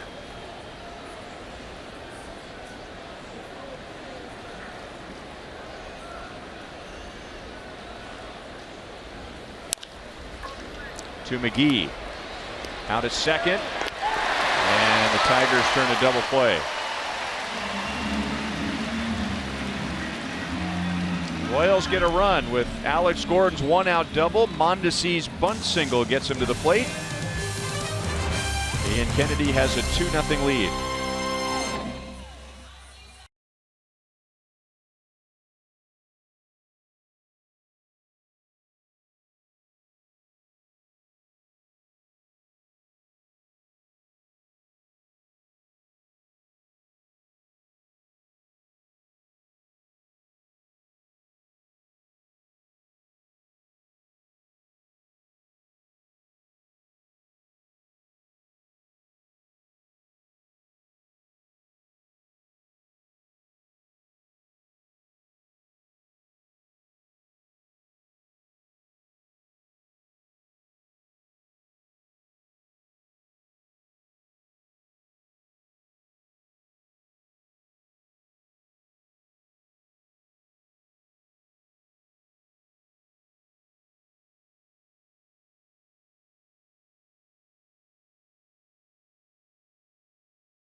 Sacrifice fly from Eric Hosmer and a 6th-inning bunt single for Raul Mondesi. And Jared Saltalamacchia, normally a catcher, goes to talk to Omar Vizquel, the infield coach, about his decision what to do with the baseball after Mondesi's bunt. And Vizquel, as I was reading his lips, said you could have gotten him at home.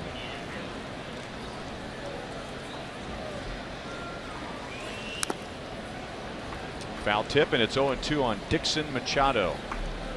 The Tigers in 5 innings against Ian Kennedy have 2 infield singles and a walk. Machado popped out to second in the 3rd inning. 9 1-2 hitters are coming up. We really want to get Machado here, because if he gets on, Ian Kinsler comes up. 1 ball and 2 strikes. And Kinsler would then represent the tying run.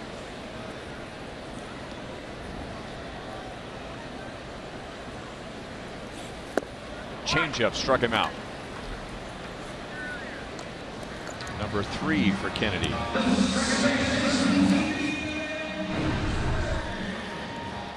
Don't miss Special Day at the K. That's coming up on Sunday, September 4th. $5 from every ticket purchase at Royals.com/special day benefits the special needs community in Kansas City and beyond.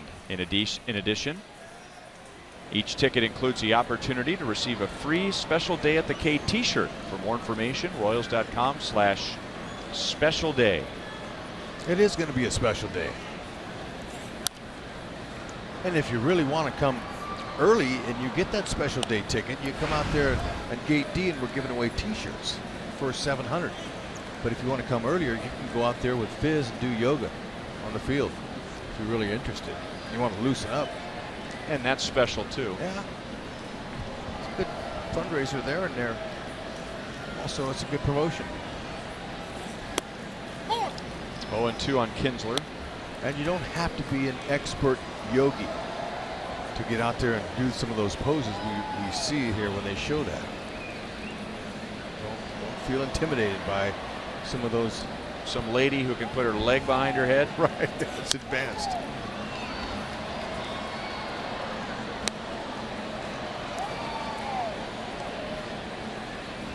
They're showing footage from an earlier yoga day at the K. I think there was a gal standing up and took one of her legs while she was standing it up and put it behind her head. Right, she had tremendous flexibility. 1 ball, 2 strikes. There he is. Can he do that move? No. Okay.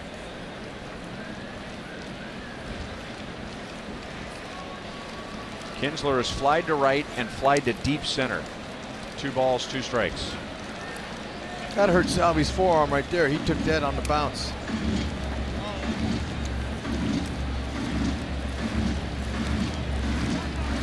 Get Kinsler down 0-2. Now he's toying with it, trying to get the swing out of the zone. Kinsler looking for one spot. You see where that hit him right off the wrist there, right off that wristband. Kinsler looking middle in, and he loves to pull, especially for his power.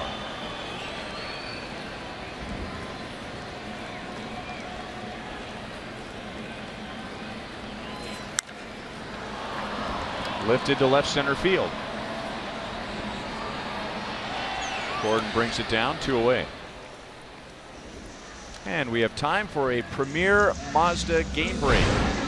And not far from here, Progressive Field, and that is a home run for David Ortiz against Josh Tomlin. That's 29 home runs allowed by Tomlin, the most in the American League. That's a makeup game from a snowed out game back in April. So David Ortiz, in his last trip around the American League, ended up hitting a home run in every game he played in Cleveland this year. So the Tigers, before this game is over, have temporarily picked up a half game. So have the Royals. Cleveland had won 4 straight. Tyler Collins has grounded out to second and struck out. Kennedy. No chance. And Hosmer didn't bother to try and make a play out of it. He just left the bag to keep it out of right field. Yeah, no, he did the right thing. Kennedy, you know, the competitor in him wanted to make that play, but really that's a pocket ball. And just put that in your pocket. Don't strain any other part of your body with any muscle or anything like that. But he's all right. 80th pitch thrown by Kennedy.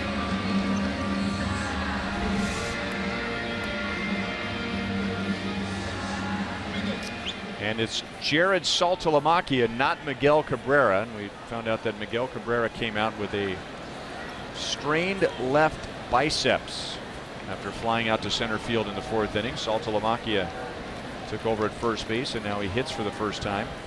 Salvi's sitting out there. That's where he wants to stay.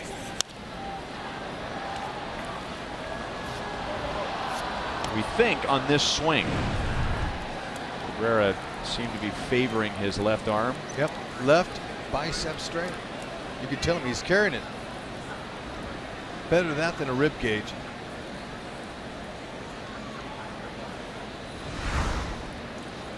The last time we saw Saltalamacchia at the plate here, he ended the game. 1 ball, 1 strike. Hit a walk-off home run against Joakim Soria.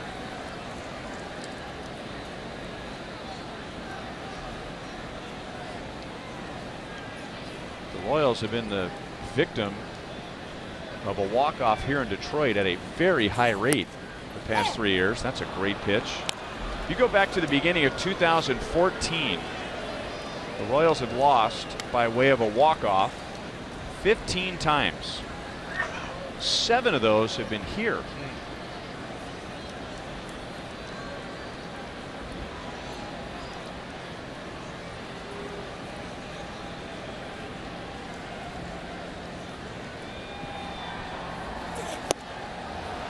Another strikeout with a fastball. 4 strikeouts tonight for Kennedy in 6 scoreless innings. Nice.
In the mid to low 70s, rain later.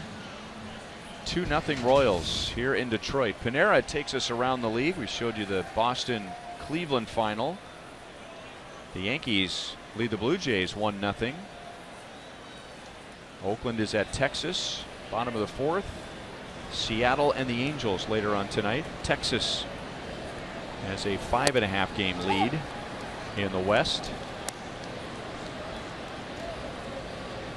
Cheslor Cuthbert has a 2-hit game. He has an infield single and a double.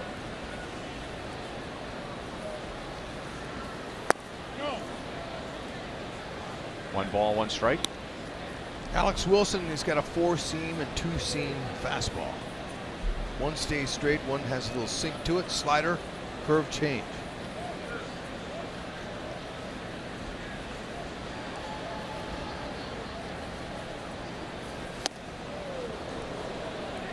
Two and one.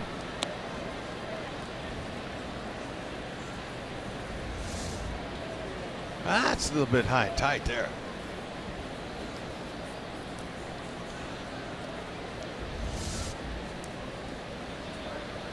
Let's come back with the fastball in. Oh. Didn't quite get it. Upton brings it down. Chesler's 2 for 4. Good try, good swing there. Wilson came on with 2 on 1 out in the 6th inning. He allowed the RBI bunt single to Mondesi. That run was charged to Norris, and then got a double play from Paulo Orlando. Lorenzo Cain singled to center and walked. 1 for 2 tonight.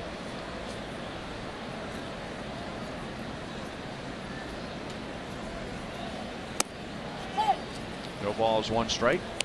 Royals are 6 and 4 against the Tigers this year. And when you point to important statistics, you can begin with what the Royals have done to the Tigers bullpen. 1-1. Tigers bullpen has a 6.89 ERA against the Royals this year.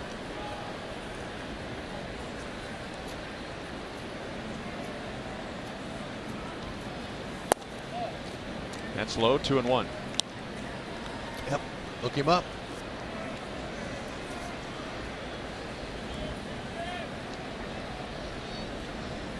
Wilson has spent a little bit of time on the disabled list this year with a right shoulder problem. This one hard slider after another. Doesn't break much.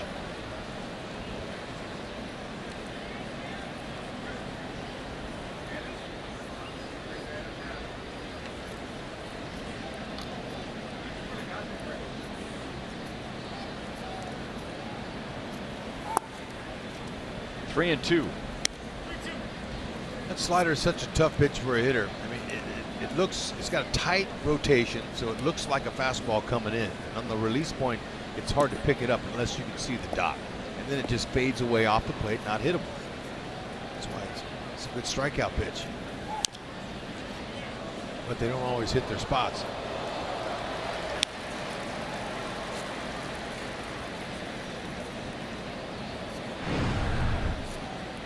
How many big leaguers from Bahrain, Saudi Arabia? Not many that I We know had of. Max Kepler from Germany last series. Wilson's father was working for Texaco, so born in Saudi Arabia, but moved back to the States when he was 18 months old. One out walk to Cain.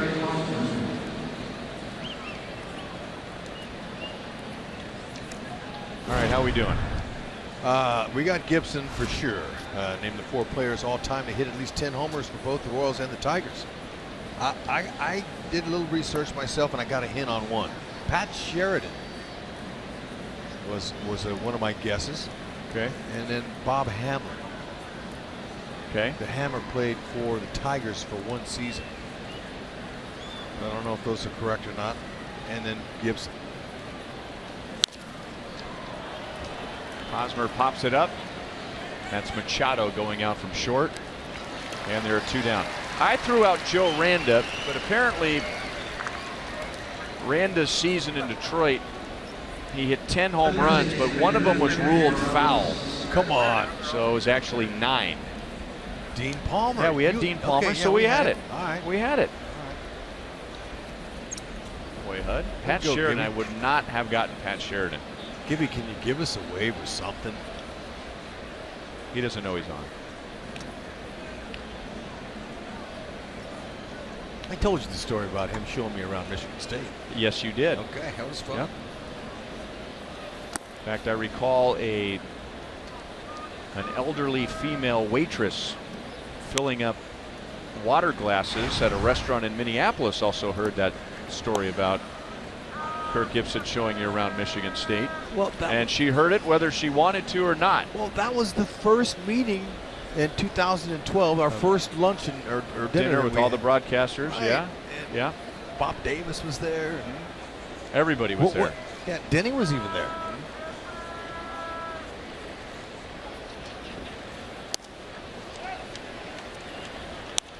Two and on Morales. He's 0 for 3. And now Wilson's frustrated. Whoa. That's on the top of the Royals dugout. Nice. Really?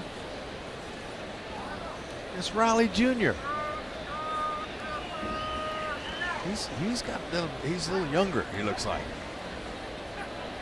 Here we have some interested Royals now going over to take a look. Just don't take him on the plane. Esky's afraid of bugs. What's he doing? He's trying to get over there and get him. They want him.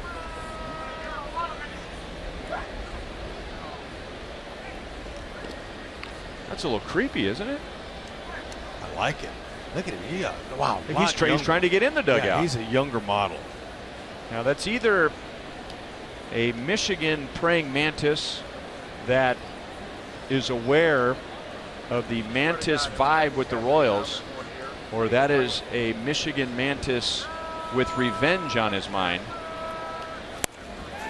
for the Royals taking his cousin on an airplane the other night. No. Now, I think that's a good sign. Okay. I like that. A lot sleeker version.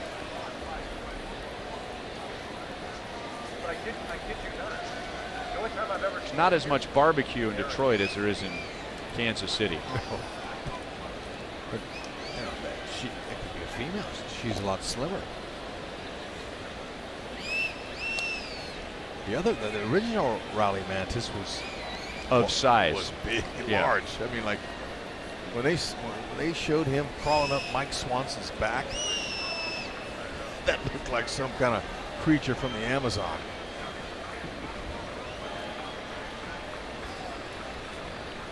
Kane made a move to second and was able to get back in time. So he thought he had Wilson timed perfectly. He took off and Wilson was still set. Look at that athleticism. Staying low was the key there. He stayed low and he was able to move quicker. Instead of standing straight up, he might have gotten him. And he didn't turn his shoulders. Kane's heading back to the dugout, so he knows if he was out or safe. So as the Tigers look it over, maybe Lorenzo Cain already knows he's out.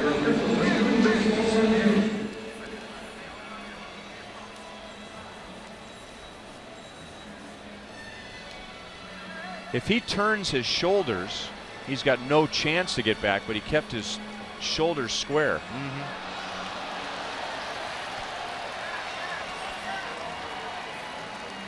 Oh, he plugged. Yeah, he plugged before he got back to the bag. Yep. That means that he's stuck in the dirt. Hey, I like the replay guy in New York tonight. Yeah, I mean, he gets right to the point. That's right. You see one angle that shows you need to see it, and they make the call. The call is overturned. Kane is picked off. Stretch time in Detroit. The Royals lead 2-0.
The 7th inning, a premier Mazda game break, and the Royals have a new rally mantis.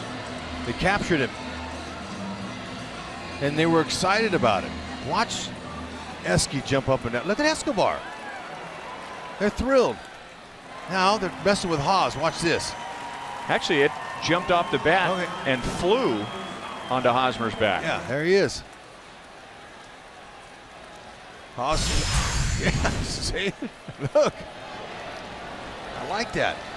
That's how it started with the original one on Mike Swanson. He felt it crawling on his neck, and he kind of flipped it off, just like Haas did there. Oh, yeah. More wins are coming. I feel it now. Wherever the Royals go, the mantis or the manti follow. Victor Martinez leads off against Kennedy. That's pulled foul. 1 ball, 1 strike. Let's go down to Joel. He's outside the Royals dugout. Yeah, and guys are paying attention to the game now, but Edinson Volquez was guarding that thing with his life in between innings and said, yeah, I got him down here. Now Eddie's back watching the pitcher here and Kennedy and Martinez, and now it is Christian Colon standing like a bodyguard with a bat and a glove who just said, I'm babysitting.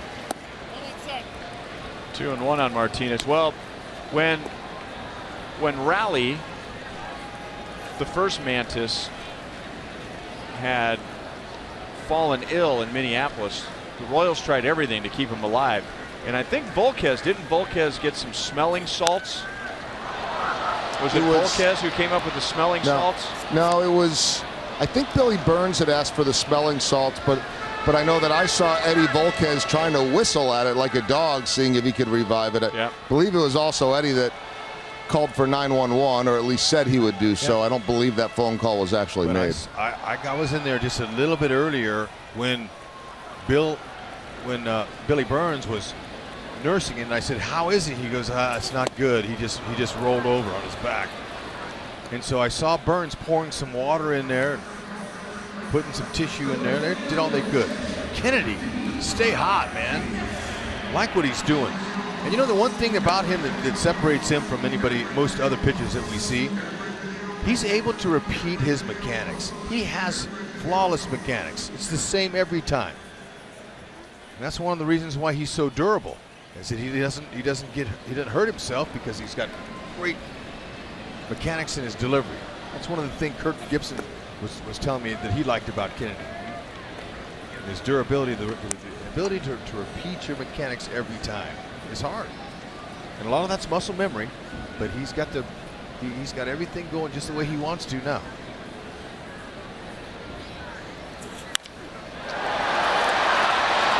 Deep into left center field, and now it's a 1-run game. JD Martinez hits his 16th, and the Tigers get their first run. It doesn't come until 1 out in the 7th inning.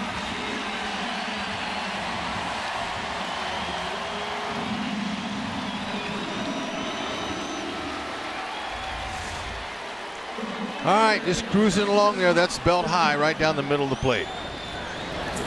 That was a cookie, and he turned on him. You could tell, and so did Kennedy. He knew he was a little bit too fine with that one, right up in the zone.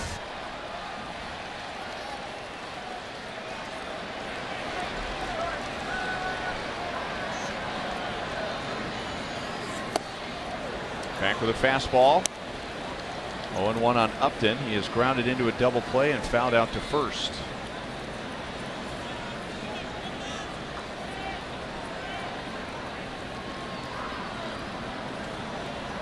JD Martinez yesterday in Texas hit his 100th career home run.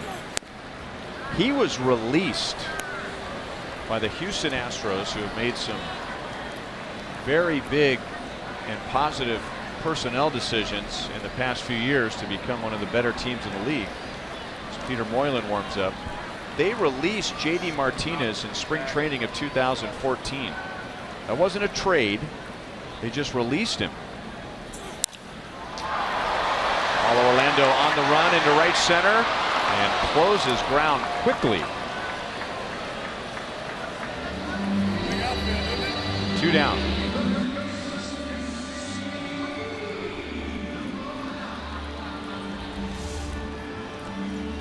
Good jump. He recognized right away he had to kick it in gear.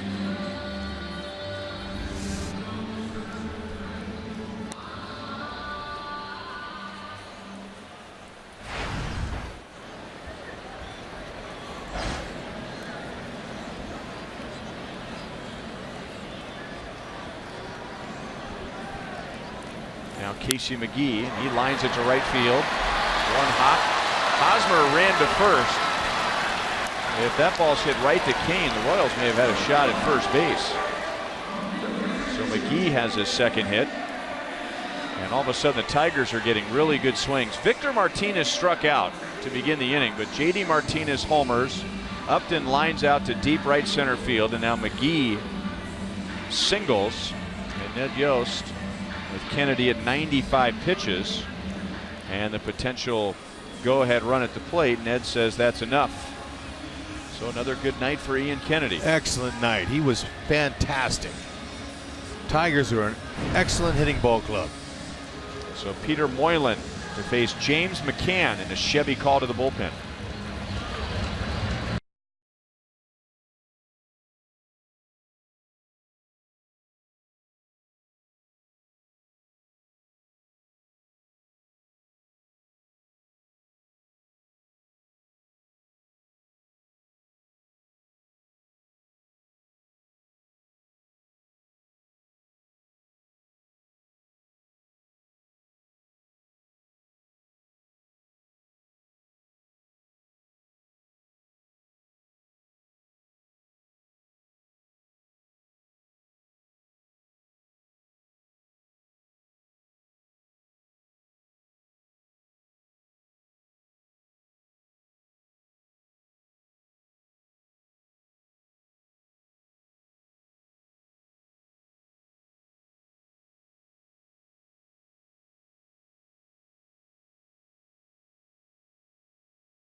With a 2-0 lead going into this inning, struck out the first hitter, but the Royals will take what he gave them any night, especially against this offense in this ballpark. So now it's in the hands of the bullpen. Our Academy Sports and Outdoors leaderboard since the beginning of August.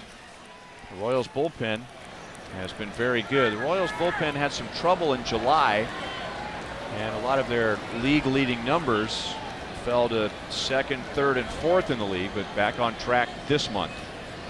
Moylan and James McCann. Salvi didn't get the grip he wanted, otherwise he's going to take a shot at McGee at first base. Well, Ned was talking about, you know, the bullpen's kind of getting used to Wade Davis not being there, and they're kind of settling some of their roles, especially Moylan. Moylan's been doing an excellent job, and has been called upon. Sinker slider.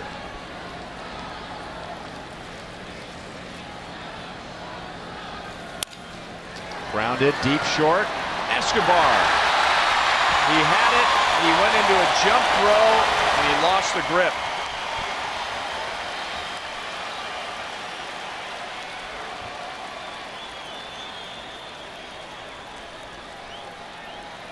Yep, he was going to fire that ball to Mondesi. He had him too. He had McGee. Just lost it in the transfer. That's going to be an infield hit for McCann.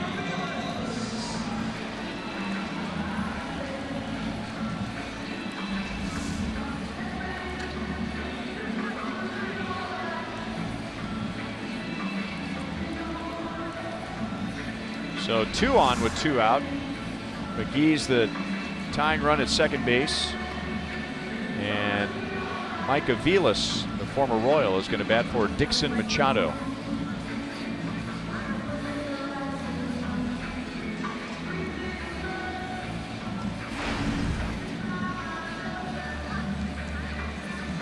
Aviles 0 for 5 as a pinch hitter off of Brad Ausmus's bench.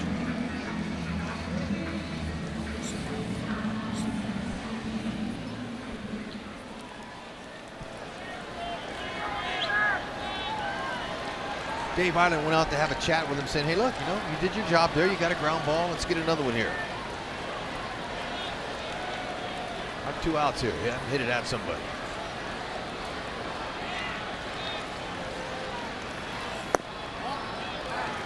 Down and away, ball 1. Aviles only has 1 career at bat against Moylan, and he grounded out.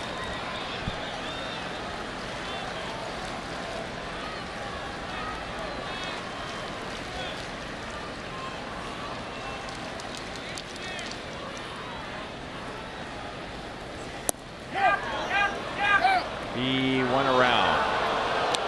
Dale Scott, first base umpire. 1 ball, 1 strike. Yeah, that's correct. You went.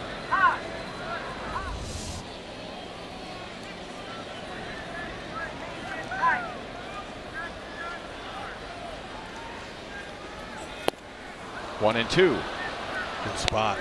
That ball, that slider's up. He's going to rake it to left there. Right under his bat. Got him off balance. And Aviles has turned out to have a good long career, but he's always, with his front foot, would stride toward third. So this is a matchup made for Moylan, because if you're going to be a right-hand batter against Moylan, you got to keep that front side in. Yeah, but front Aviles has always strided toward the third baseman.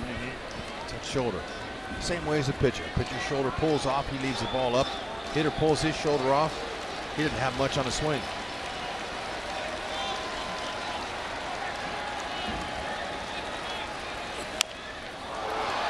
That is a foul ball.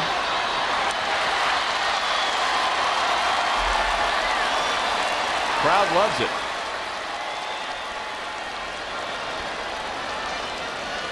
That's the biggest cheer I've heard all night on a foul ball.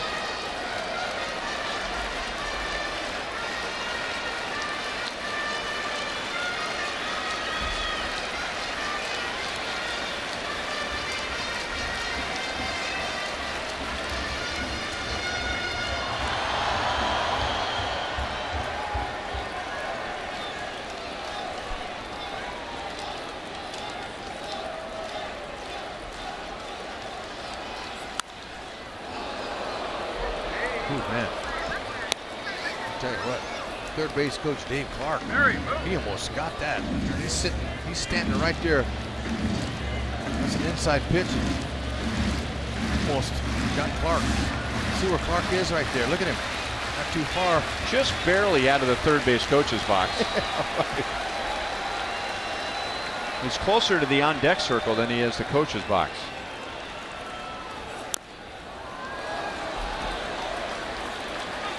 In today's world of emphasizing being green and not wasteful, why do we even have coaches' boxes anymore? Well, I think it's aesthetic purposes, but that's just how they do it. No longer do they yell, you got to stay in the box. Now, Moreland has got him with his sliders. He's thrown 3 sliders in a row here. Salvi's been calling for it down low in the dirt, seeing if he can get it. He's still 2-2. He's got a pitch to waste here. He's got him in swing mode. Beautiful. And a pop-up. Hosmer in foul ground. That's the inning. J.D. Martinez homers. So Ian Kennedy gives up 1 run in 6 2/3 innings, and we head to the 8th with the Royals in front 2-1.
Royals baseball is brought to you by your local Kansas City area Chevy dealers. Visit for great prices on the all-new 2016 Malibu. By Panera Bread, food as it should be with 24 KC Metro locations. And by Academy Sports and Outdoors, right stuff, low price every day. Mike Aviles stays in at shortstop after pinch hitting for Dixon Machado in the bottom of the 7th inning. And Bruce Rondon will pitch the 8th. 20 strikeouts in 16 2/3 innings. And ball 1 to Kendrys Morales. Got a nice power fastball. There's a slider he threw him there, but he'll go 95 to 100 with that power fastball.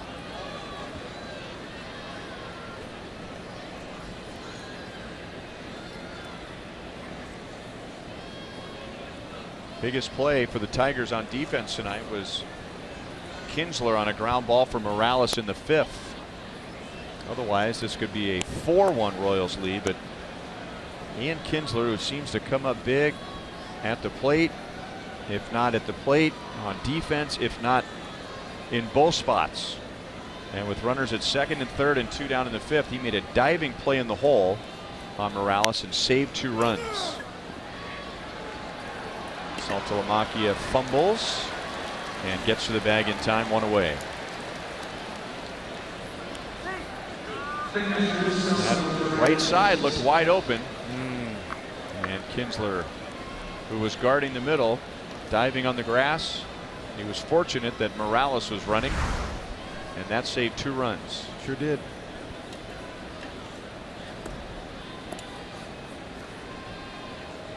Salvi is 0 for 3 so far tonight.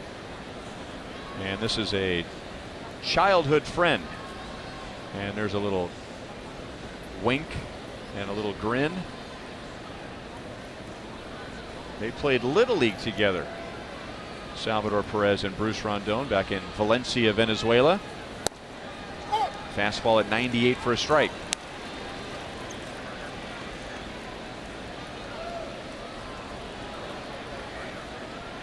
And eventually like to get Rondon in that closer's role. He's got closer stuff. 0-2. That power fastball slider. Does have a changeup too when he wants to use that, but mainly 2 pitches. Trying to get him a little bit more experience before they put him in that role. Francisco Rodriguez is the current Tiger closer. 0-2. Tigers made a very interesting move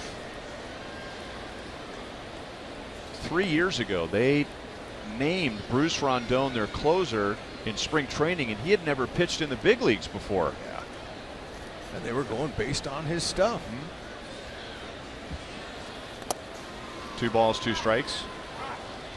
As it turned out, he did not have a good spring, so he was sent to minor league camp. He did not go with the Tigers when they left Florida. He did make his big league debut in April, and it was against the Royals. And he took a blown save. But that just tells you what they think of him. Fastball struck him out. So bragging rights at the moment belong to Rondon. Coming up during the next homestand, KU Day. It's Sunday. It's the Royals and the Twins. The first 4,000 fans who bring their KU Day themed ticket to Gate A will receive this limited edition gray and blue branded KC cap, courtesy of Fox Sports Kansas City and Rally House. Royals.com/theme tickets. 2 down, and now Alex Gordon, who's working on a perfect night.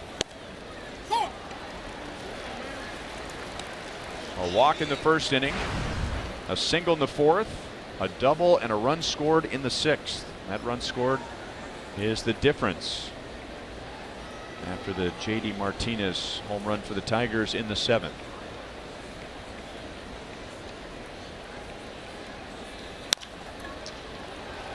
Routine for Kinsler. Rondon gets the job done. And we move to the bottom of the 8th with the Royals leading 2-1.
he should have a good night because the Tigers, maybe not knowing, they played his song when he came out of the bullpen.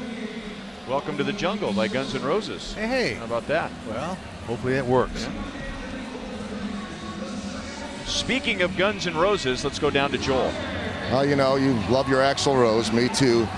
Speaking of the bullpen, Wade Davis today played catch. Yesterday he threw off the mound. Catch today, weather permitting. Head trainer Nick Kenny tells me that he'll throw his first bullpen session tomorrow. Doing very well. They're very pleased with the progress. No timetable on it, but last time when he had this injury, 4 to 5 days rest, they wanted to double that this time. So 10 full days of no throwing, but happy with where he's at, and hopefully he's out there to throw that pen tomorrow. So the Royals will try and get through it tonight with Moylan, Soria, and Herrera. Soria gets the top of the order. Oh, nice. Ladies and gentlemen, you might want to sit down when I tell you this bit of breaking news. Ian Kinsler is 0 for 4. Yeah. Well, at first pitch, he was sitting heater, but it was up and elevated. Good spot by Soria. 4 pitches, fastball, slider, curve, and a change, and a split finger. So I'm going to give him a 5th pitch and talk to him about that split finger. Want to know when he started throwing that. He said last season, when he was with the Tigers, he hooked up with Alex Cobb. Cobb with the Tampa Bay Rays, and they talked about the grip. He started using it. He twisted his ankle on that last pitch. Kyle Turner, Royals trainers, on the top step. Soria is waving him away, saying, "I'm fine."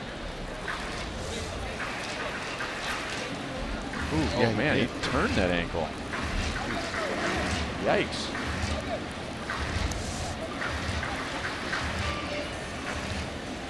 That hard clay out there, it's not like it's sand or dirt. There's not much give. So when you land, and there's a few holes out there at this time of the game, you're going to lose that footing at times. Glad he's able to stay in. Anyway, so he's using that split finger. So I said, now, it's not a fork ball, but it's a split finger. He says, yeah, I'm going to say split finger change. There's his big curve.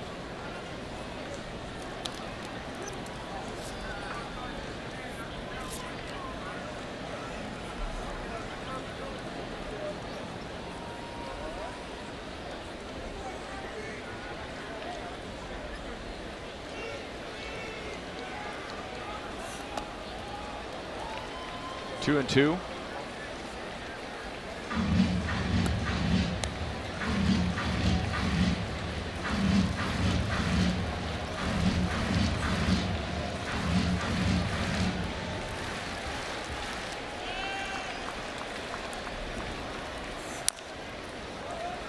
Change up or a splitter pulled foul.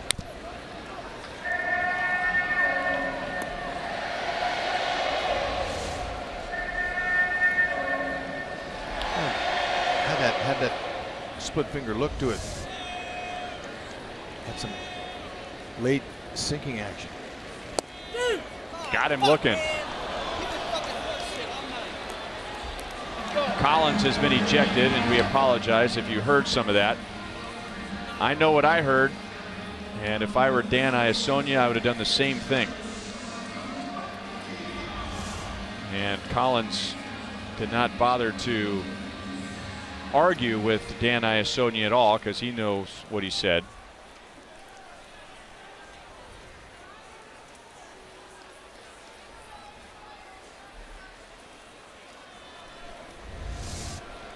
Collins had a little trouble keeping his cool this year.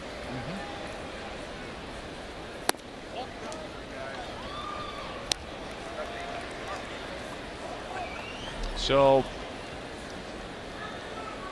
now in a one-run game,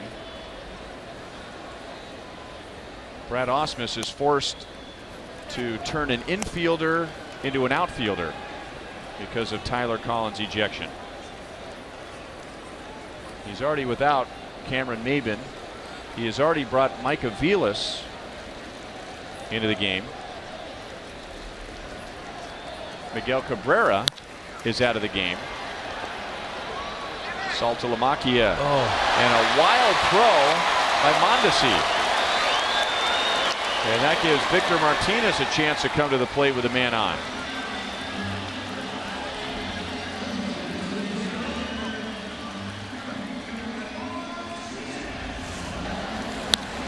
Routine play. Just pulled the throw. Did everything right. He just held on to the ball too long. The release point was messed up. Haas came off the bag. That was good because that ball could have went in the dugout. Put him on second base. 4th error on the season for Mondesi.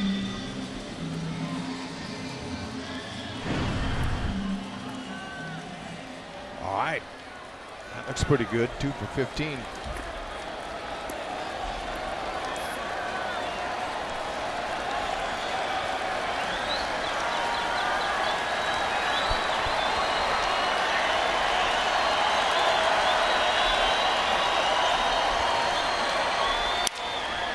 Another chance for Mondesi.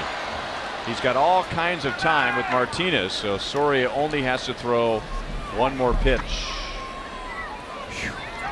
To the 9th. Royals by 1.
Top 9th inning back here in Detroit, and our Chrysler drive of the game was Ian Kennedy.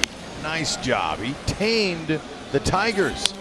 That's right. They weren't able to really square him up outside of that one home run by J.D. Martinez, but he was really good. 5 punch outs, just 1 walk.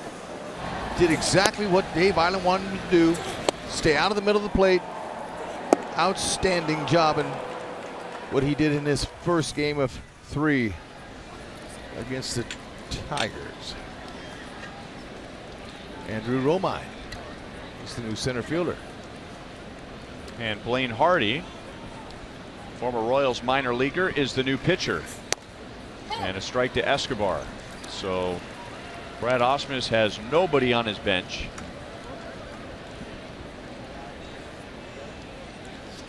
Hardy will get Escobar, Mondesi, and Orlando. 0-2. Escobar has singled and walked.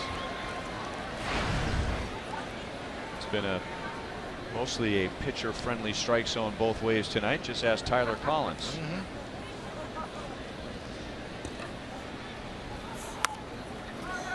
Somehow Escobar made contact, and Hardy is lucky he didn't sprain his ankle.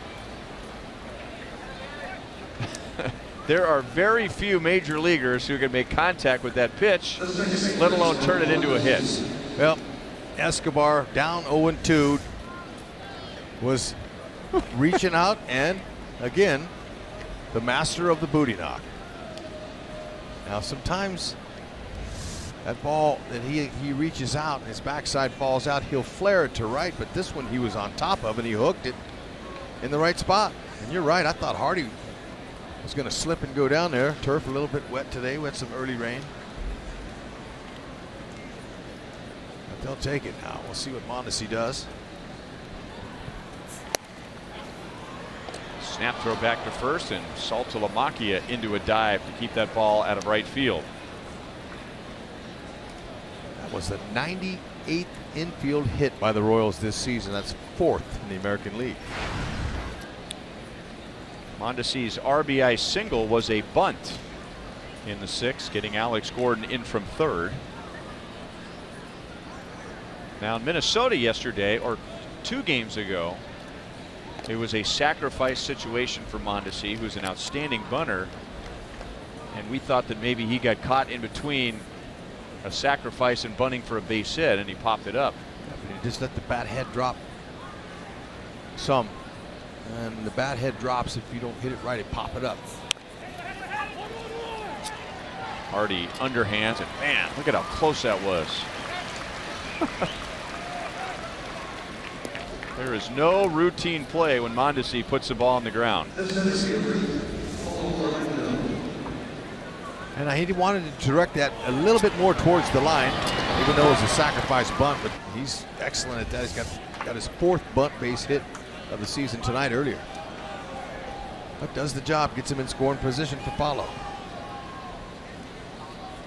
Who is 0 for 3 tonight, but he's hit the ball hard 3 times. Paulo opened the game with a walk. Hosmer got him home with a sac fly, and he has since lined to center, lined to 3rd, and grounded into a double play, and that ball was hit hard. High pop up. And that will land in the Royals dugout and then kick back into the seats.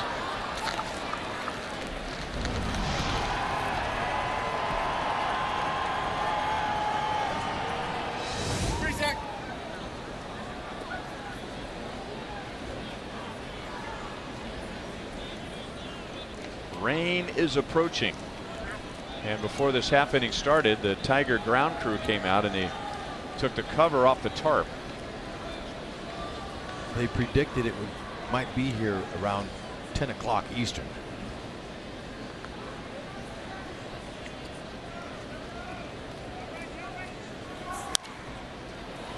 Oh, 0-2.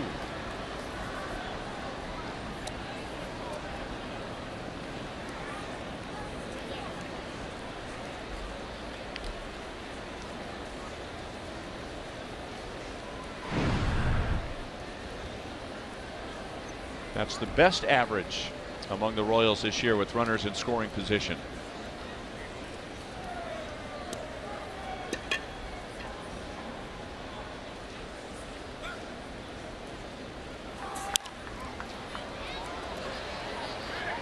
Kinsler goes out and makes the play.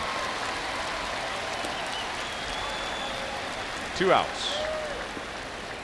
MLB.TV Premium is the #1 live streaming sports service. Watch every out-of-market game live in HD at home, in the office, or on the go. Get real-time highlights, live look-ins, pitch-by-pitch tracking, and more. MLB.TV Premium also includes a free at-bat premium subscription.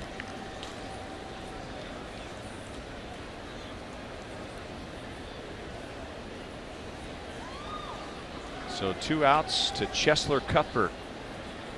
He lost a 9-game hitting streak yesterday, and now he has 2 hits tonight. And that dips low, ball 1. Chesler had an infield single in the 1st inning, and then doubled to the opposite field in the 5th. He's been clutch.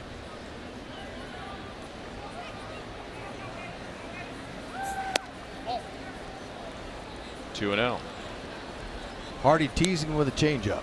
He's got all 4 pitches. 86 to 90 on his fastball. Not overpowering. Slider, curve, and change.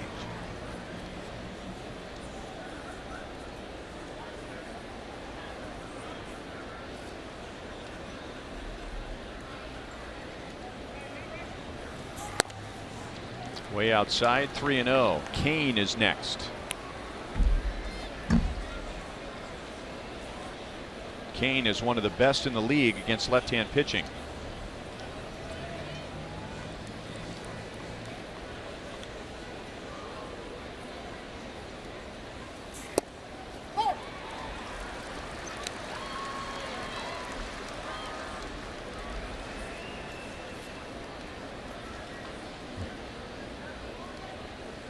Chesler said, let me have one more of those.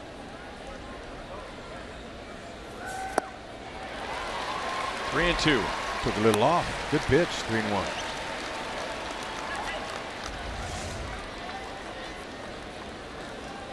With a breaker.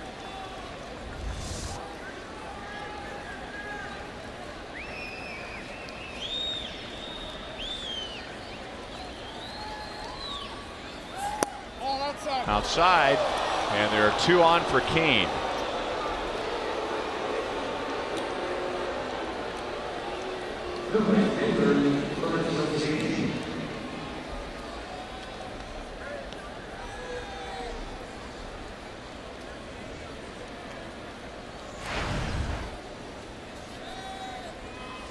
So you go from 256 to 365, moving Kane to this side of the plate. Lorenzo coming off 4 hits yesterday afternoon in Minnesota, and he's been on base 3 times tonight. Base hit left field. So Kane comes through against a lefty again.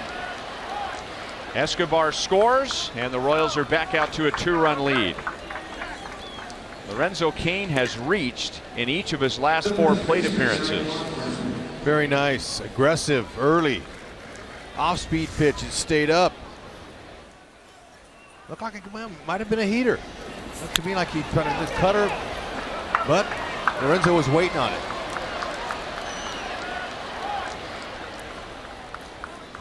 Good insurance run there. Calvin Herrera, he'll take it.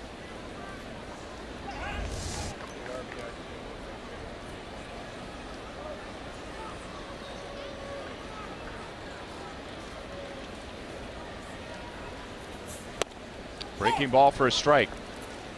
Eric Hosmer played 2008, 2009, 2010, and part of 2011 in the minor leagues with Blaine Hardy.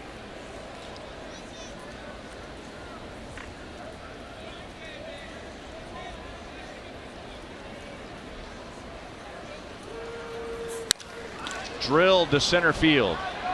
And Romine makes the play. The second time that Hosmer's lined to center tonight. Both against lefties. The Royals add a run.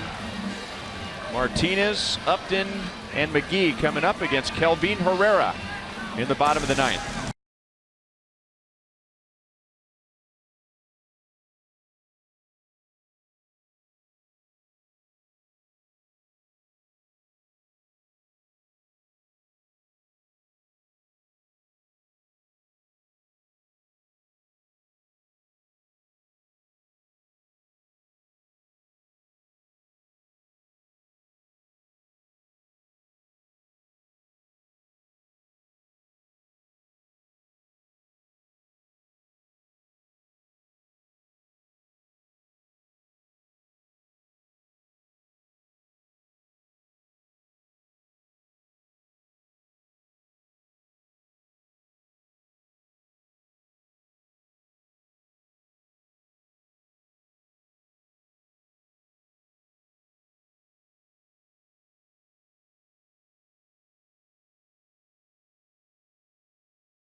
Tonight's copyrighted telecast is presented by authority of the Kansas City Royals and may not be reproduced or retransmitted in any form.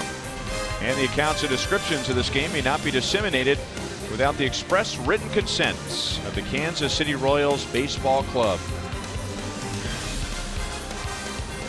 Ryan Lefevre, Rex Hudler, with Joel Goldberg, Jeff Montgomery, producer Joe Vencius, director Steve Kurtenbach, associate producers Sam Abramson, Dave Holtzman, and the producer of Royals Live is Brian Shapiro. JD Martinez, Justin Upton, and Casey McGee against Kelvin Herrera. The only run tonight for Detroit came on a home run from JD Martinez with one out in the 7th inning. Ian Kennedy was very good again tonight. He gave up 1 run in 6 2/3 innings and no runs until the 7th.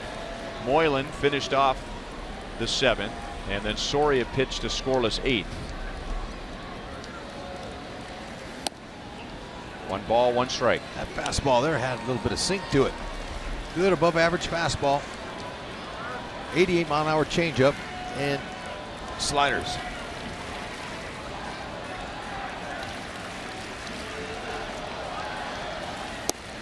Nasty. 1 and 2. Good spot for 2 away. JD likes to go that opposite field.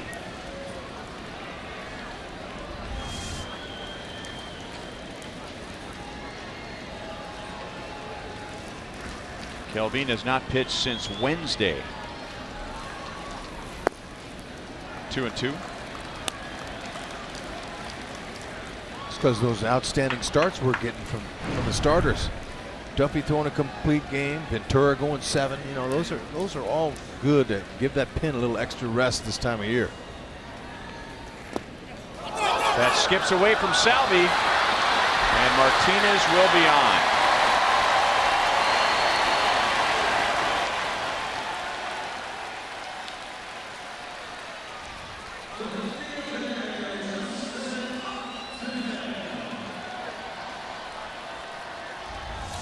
That's another slider. Salvi turned his glove, but he was on one knee. And he wasn't in the position he's normally in. He had that one leg cocked. One leg was out, and he wasn't quite in the position to be able to put his body in front like he normally does. And there's nobody on base, so he was expecting a better pitch. And now, time runs up on a guy that can swing. Hasn't seen a lot of Kelvin Herrera, but he's 2 for 4 with a home run. Kelvin's also struck him out twice. He was on that first fastball there.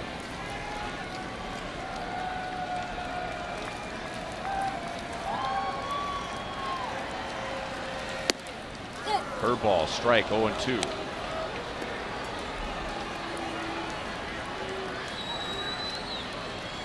Upton is 0 for 3, but he's hit the ball hard twice, which is not much consolation when your overall batting average is .228. Wow. Royals are surprised that was not called a swing. Wow. 1 and 2. Sure looked like it.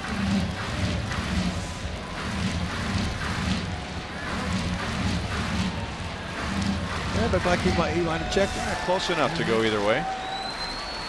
Pretty strong wrist to not follow through with that swing. Very strong wrist. That is a swing. 1 down.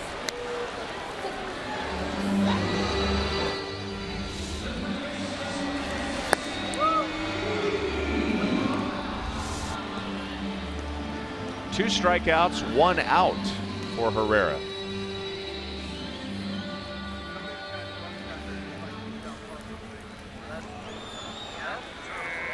Casey McGee, 2 out of 3 tonight. Ground ball right side, could be 2. Out at second, and the Royals take game 1 for the Tigers. Nice. And the Royals pitching continues to carry the Royals in the second half.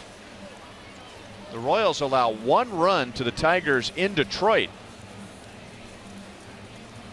Hard to do. It's a good hitting Tigers team. And they did it. Kennedy, outstanding start. Moylan, Soria, way to go. Pin to win.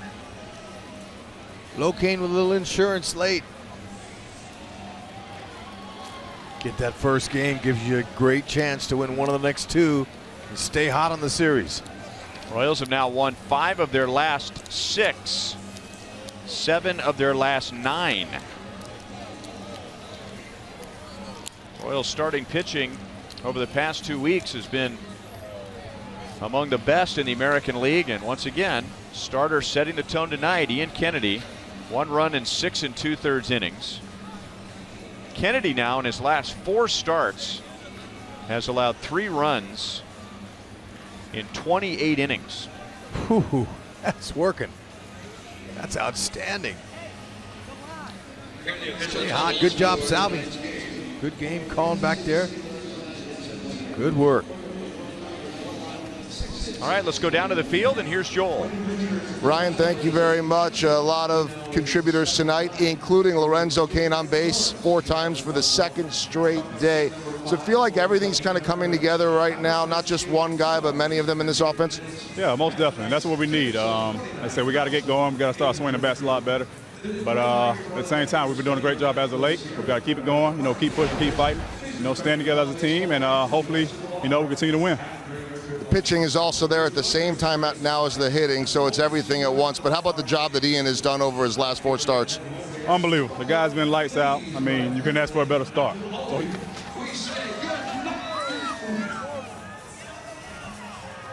He is so not going to like that one. Sorry. It's the price to pay for success in Salvador Perez's world. And you did just say, coming out for, I think, the 9th inning or the 8th, it's going to rain. So you knew that was coming one way or another. But back to the pitching. Kennedy, great job. Great out in the last few starts. And that's what we need. We got to get back to pitching and defense. And I feel like once we do that, our offense definitely start clicking in the right way. And we just start playing, better as a team. Last thing for you, just seeing a lot of smiles in the dugout. And I know the heads were never down, but just seeing some of that energy, that fun, which of course comes with winning. How important is that right now? Try to stay loose, Like I said, we try to enjoy the moment. We're together right now. And as a team, I couldn't ask for a better group. So we're enjoying the moment right now, even though, we're playing better as of late, but at the same time, we're staying together, staying focused, fighting on the field. And like I say, laughter is always good. Great job tonight. Thanks, Lorenzo. All right, thank you. Lorenzo Cain with another big night, and he's going to go over right now, I think, and sign some autographs before he drives off. Let's go upstairs to Ryan and Hud. Yeah, of course he is. That away, Lorenzo. Well, as Joel said, on base 4 times in back-to-back games. And this is how it ended. A Mondesi, Escobar, Hosmer double play. That's right. That defense has been steady. But how about the Mantis? The Mantis is back. Ooh.